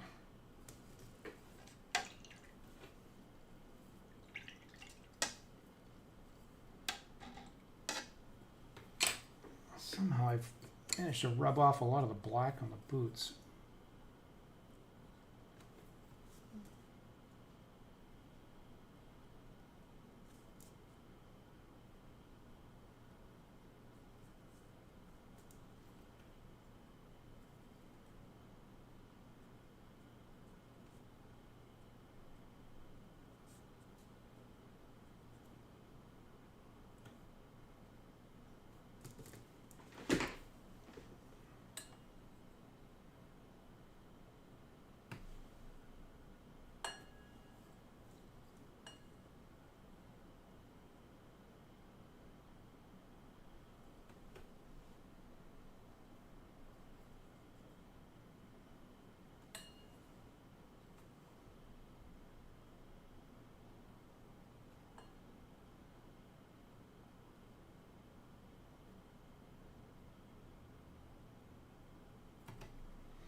If you're in Star Law, it's very important that you keep your boots very shiny. That's a very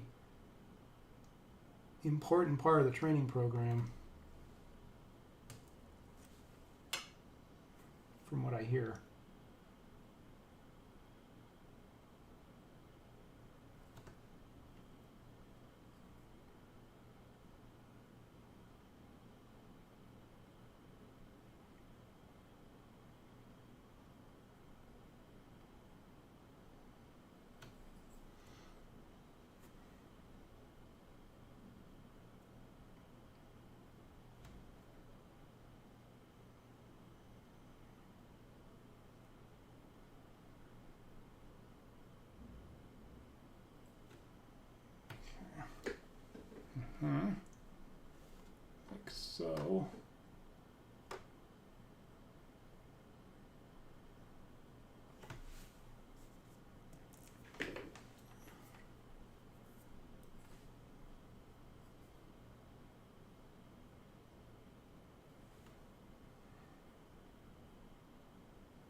light is right there.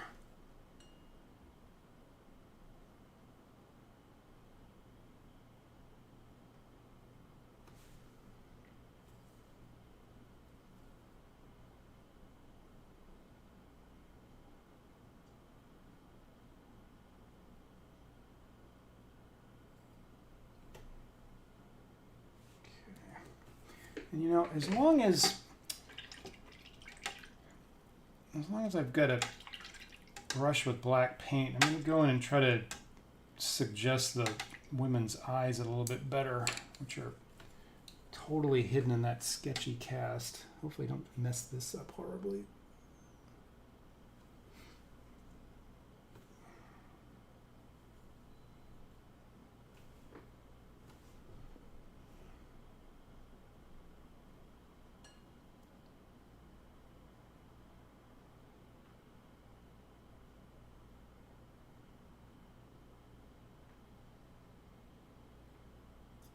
I'm not sure that worked.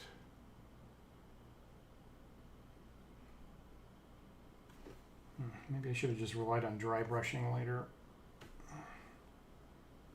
The cast is so sketchy.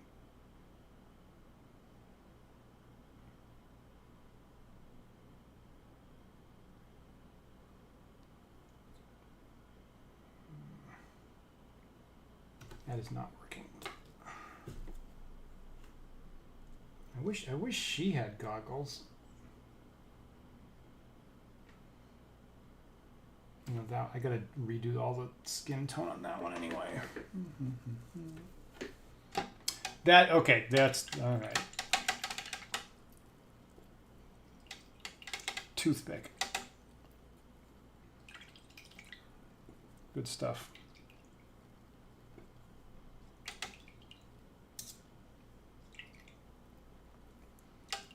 Not entirely sure on those ones I should even try anything at all, because the whole face structure is so barely suggested.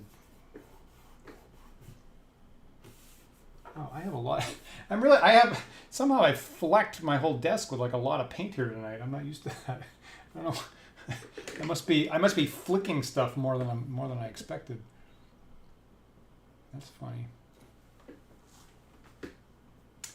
Okay, so anyway, so what I want to do now, I definitely want to have these usable for tomorrow night. I definitely want to get the equipment in the silver color. So I'm going to break out. I can easily retouch the faces later. That's not a problem. So let me break out the silver color.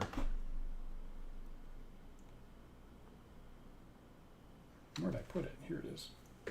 Okay, so here is the silver color. I'm going to make all the guns and stuff. Oh, my fingers are all splattered.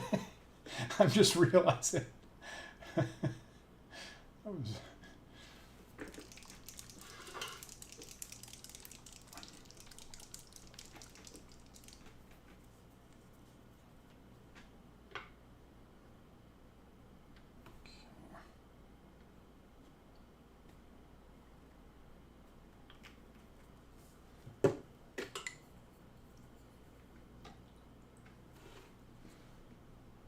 Oops, not that brush, the other brush.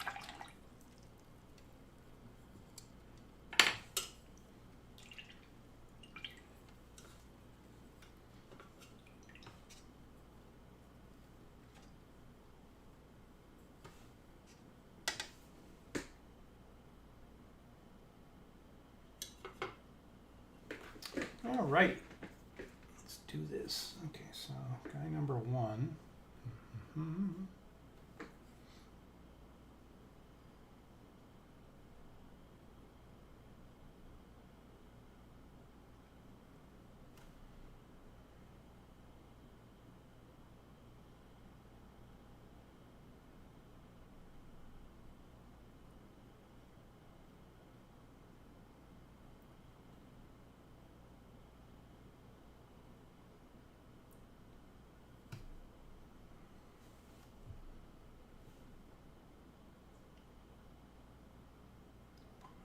That's part of it. That's part of it. This is part of it.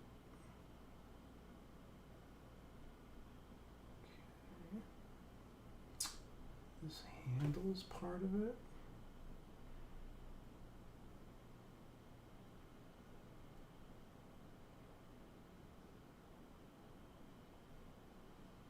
That's fine. That bottom part is part of it.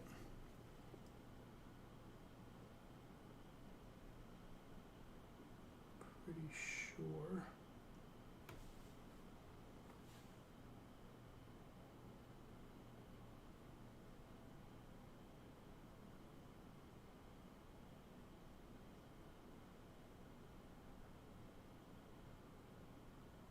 That is a ginormous gun. That's what that is.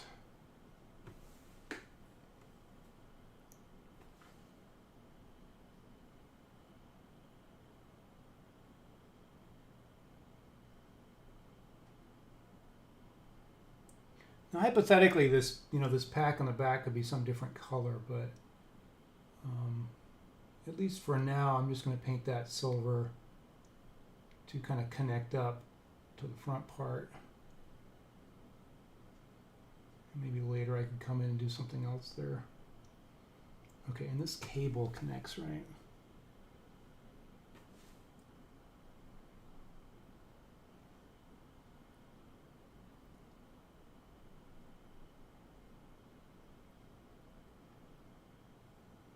Show that off.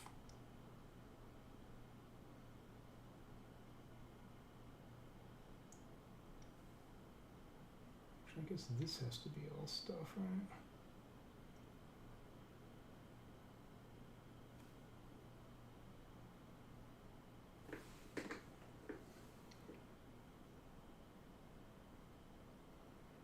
That's pretty good. I don't mind that. At least for a first take on it, that's not bad. Tannercast, see you next time. Thanks for being here.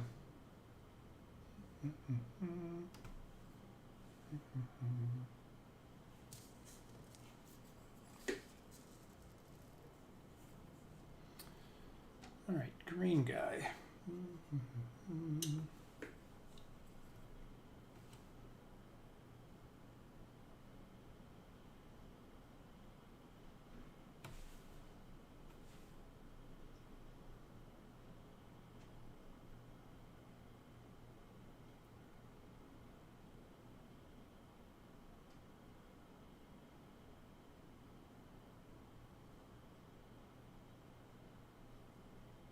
That has to be part of it.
Neat.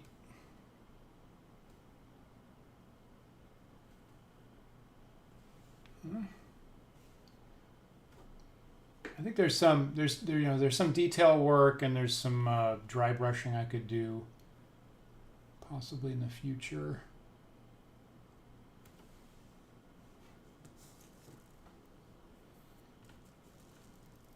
I'm going to put the red guy here.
Nice.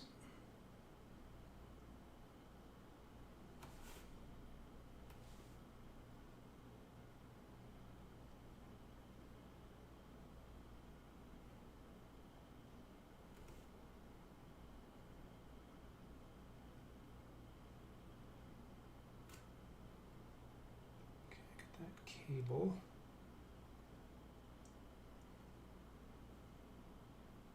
Cool. All right, I kind of like that.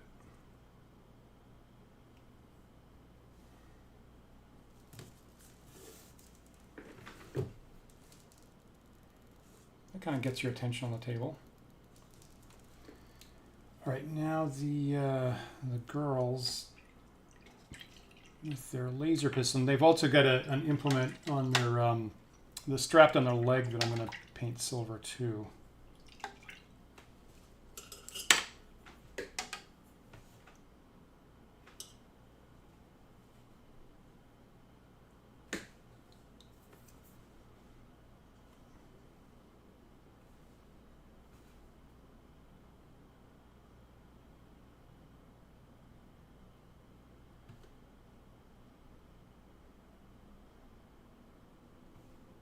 Good.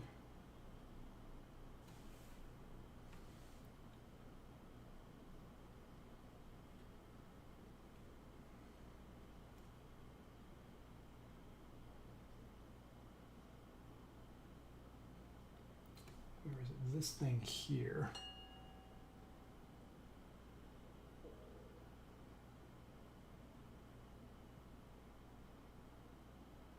You know, I meant to make this thing black, actually, this little holder with a strap going around. I actually meant to make that black because I can come back to that.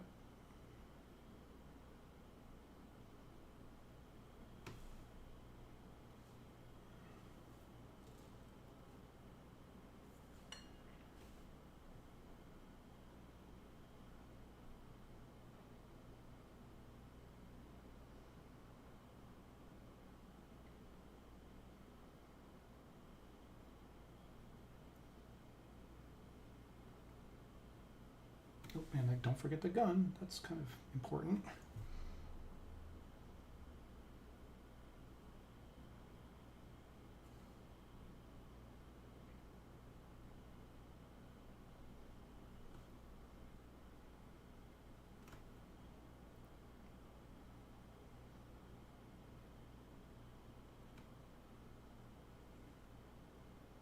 Pretty good.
Pretty good.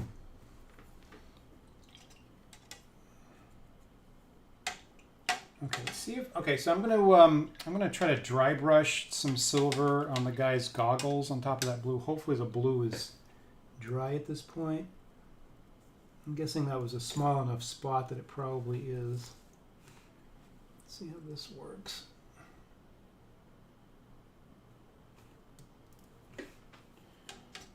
Dry brushing the silver. Tiny little spot.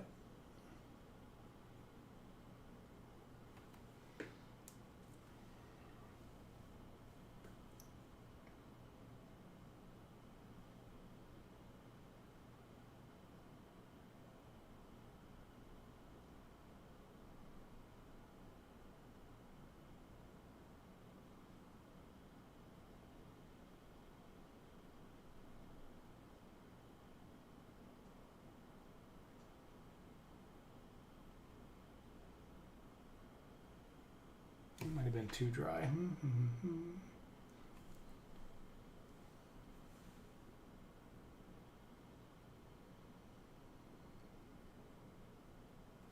Got a tiny little bit on it.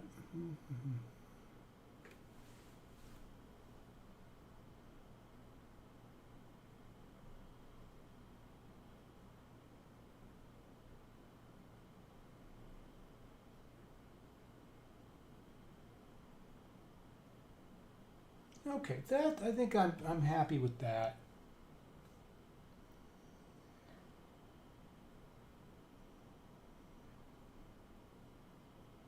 I think I'm good with that. That's kind of suggestive of what we're going for with a mirror shades look.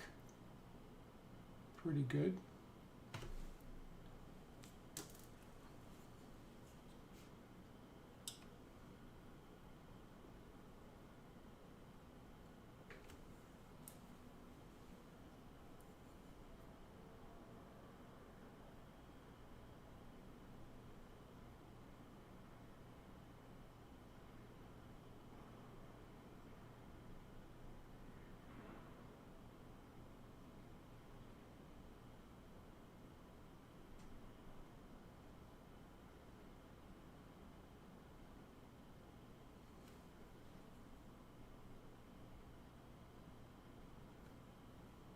Functional.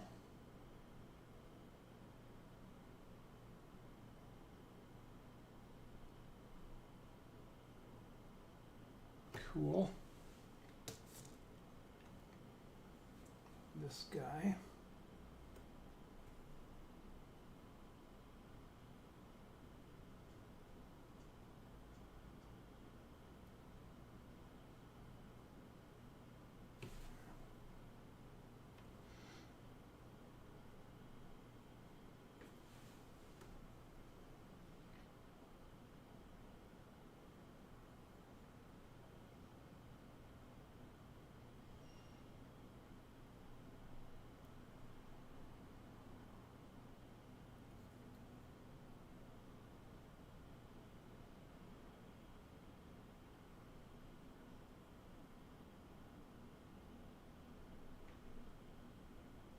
Of course, part of the problem with dry brushing, this section is so smooth.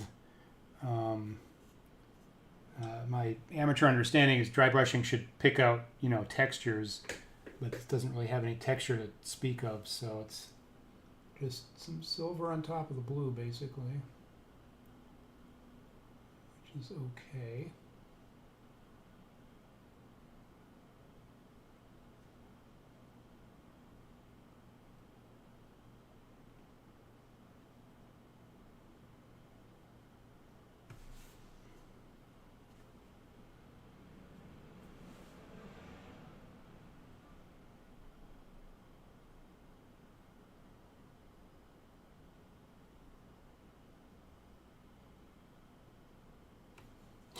Of course, I'm picking up more of the hair than the goggles. I'll fix that in a bit. But generally, it came out pretty well on the goggles. Fix the hair there. Cool. Okay, so I think I'm at a point where I'm pretty close to these could be useful. These could be used without being too embarrassed. More stuff I could do. Let me just do a couple fix up here, and I'll probably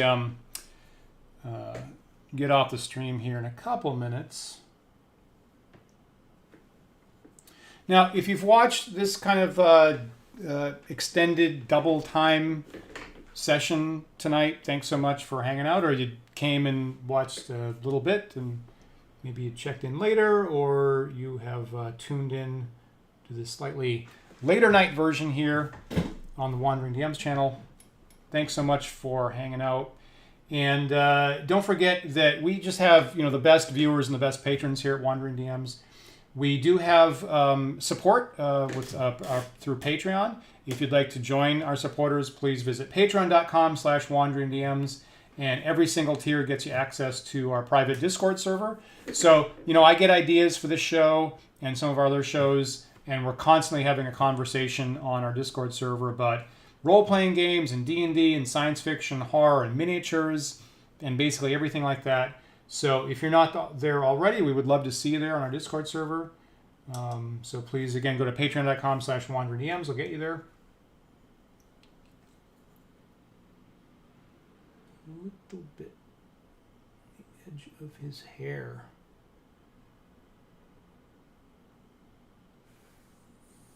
Fix that up.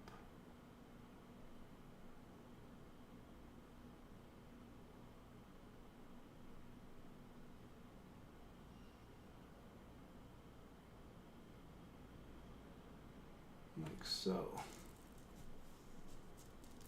And as usual, my fellow co-host Paul and I will be back on Sunday for the regular Wandering DM's D&D chat show. So that's 1 p.m. Eastern Time, basically every Sunday, including this Sunday. So we hope that you'll enjoy us there. Hope that you'll enjoy joining us there.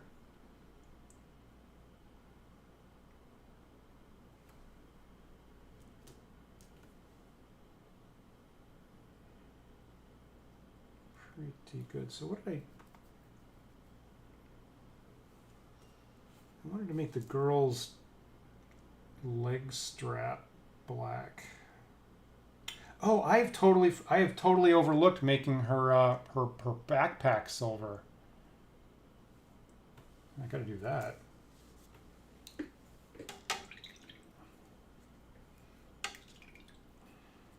There's 3 things that should be silver: the gun, the leg implement, and that power pack on the back. I think that's what it is.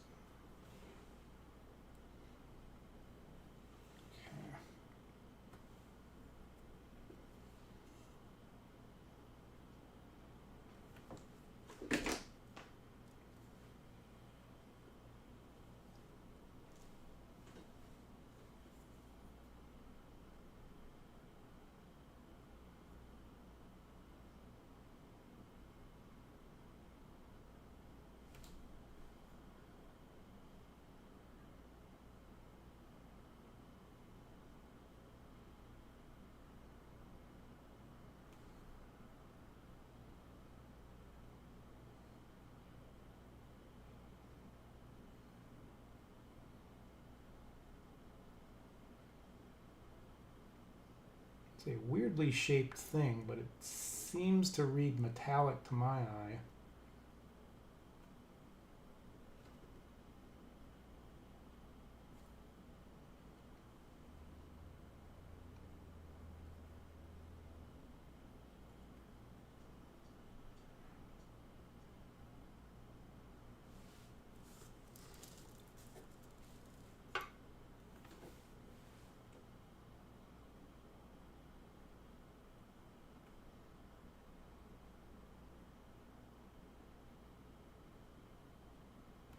Generally, most of the many of the characters in Star Frontiers have some kind of quote unquote kit.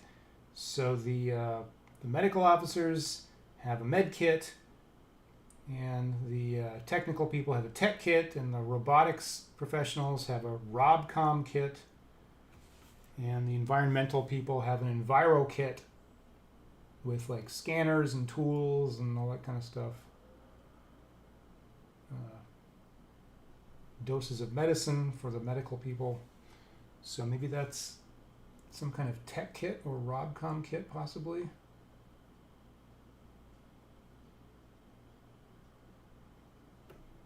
Or maybe an enviro kit. It sort of has 3, for what it's worth, I'm reading too much into this, but it sort of has 3 components to it, sort of. Like top, middle, bottom, and the enviro kits specifically have 3 tools in it. I can't remember what they are now, but like a material scanner, a gas scanner, and a liquid scanner, or something like that.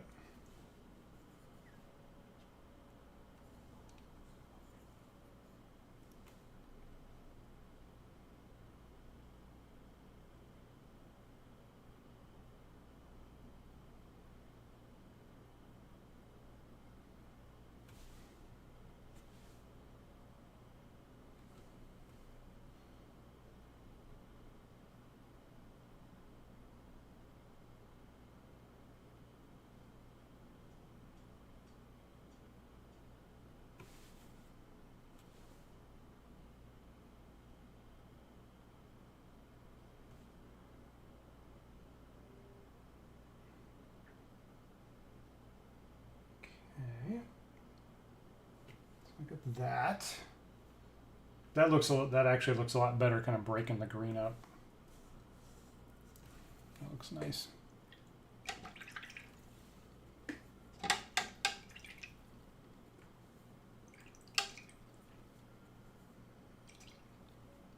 Okay, got a little more work to do. So I'm going to make that strap thing on the legs black.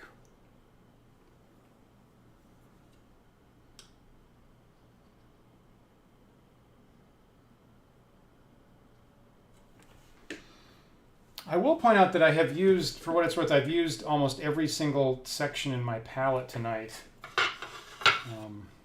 I've run out of palette units. That's way more painting. I normally do it once. All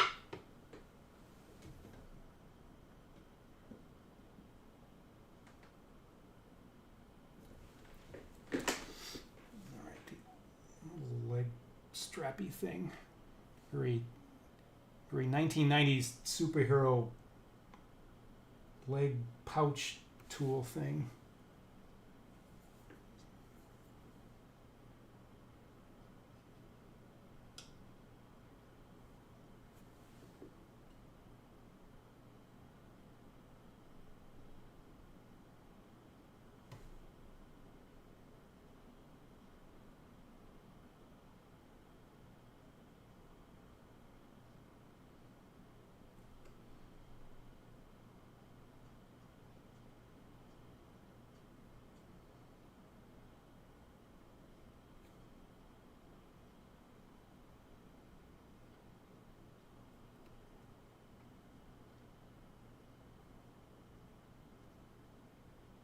Nice.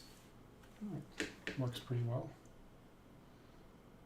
It's always when you have a strap going all the way around a limb, it's kind of difficult to get it to hook up right. So it's, if I can succeed at that, I'm pretty happy.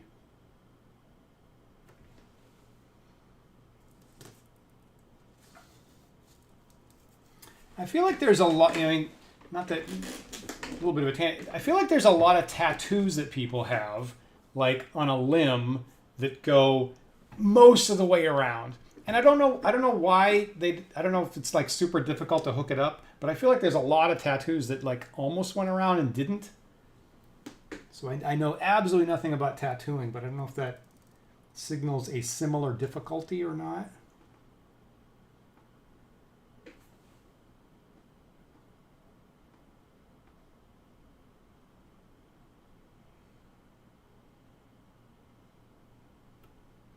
I'm OCD enough that in an alternate universe, if I was either someone who got tattoos or myself did it, I would insist on connecting it up properly.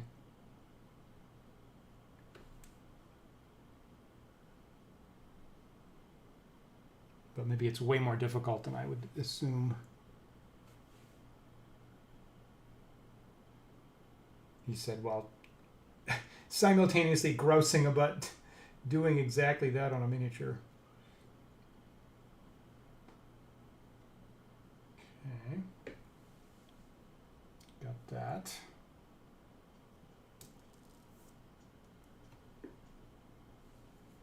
Ooh, that's a nice, I actually really like this detail being in black.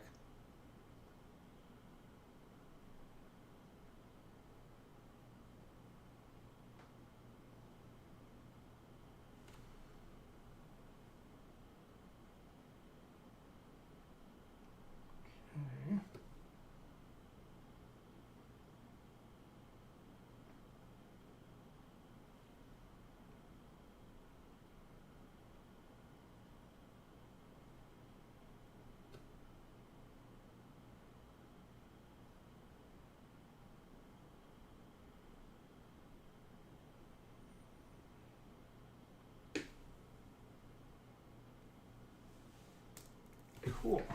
Yeah. Nice. Okay.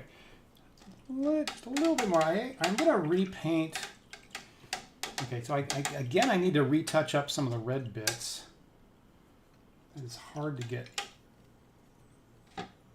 completely solid coverage there. And I initially forgot to get inside the hoods on the red one.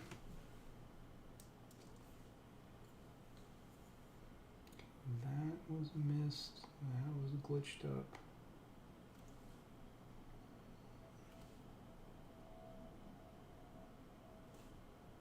Jeez, that's pretty cool looking, actually.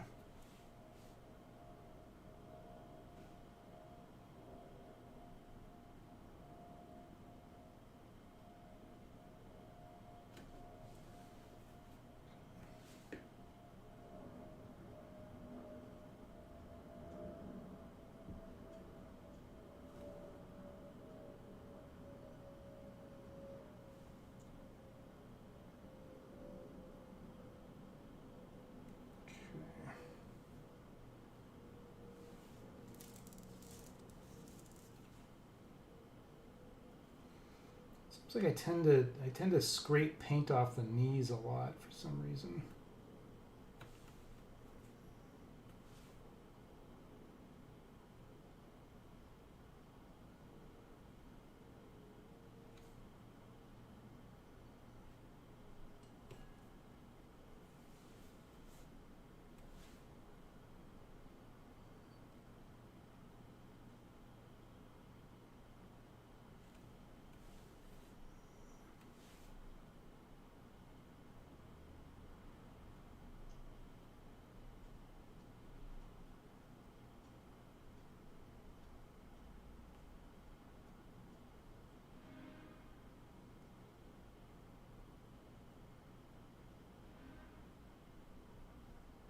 That's pretty good.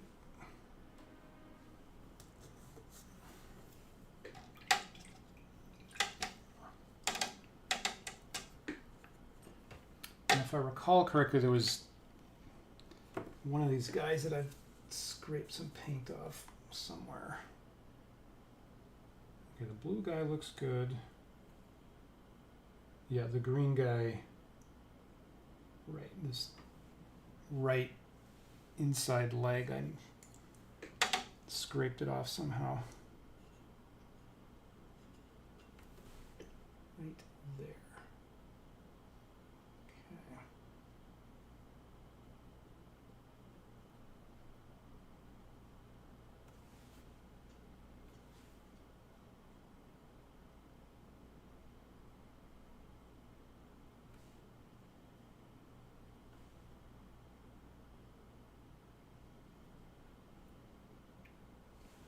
Right.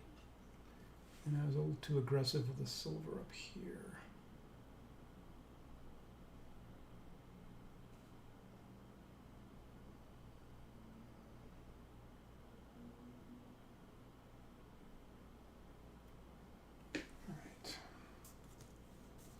All right, that is pretty much where I was hoping to get to tonight.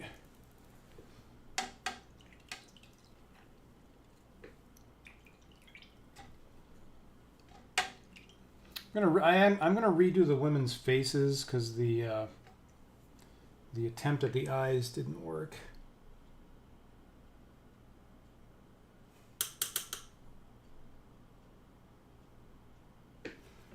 So I might go back in later on them and try to use a toothpick. I don't know, maybe not.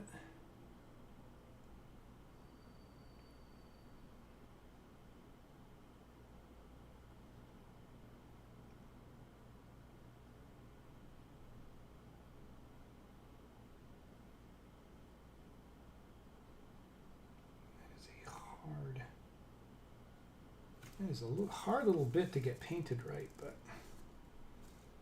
again, normally just hidden by the hood, so.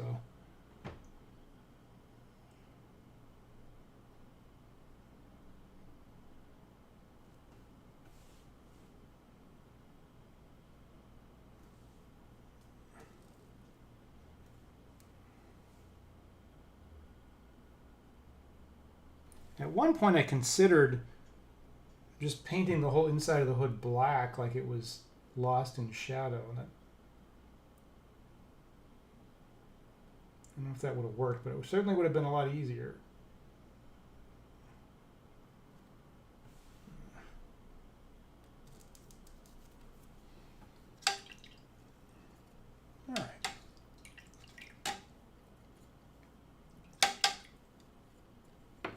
Cool.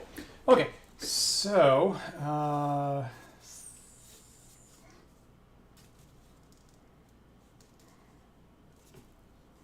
the three girls. Looking pretty sharp.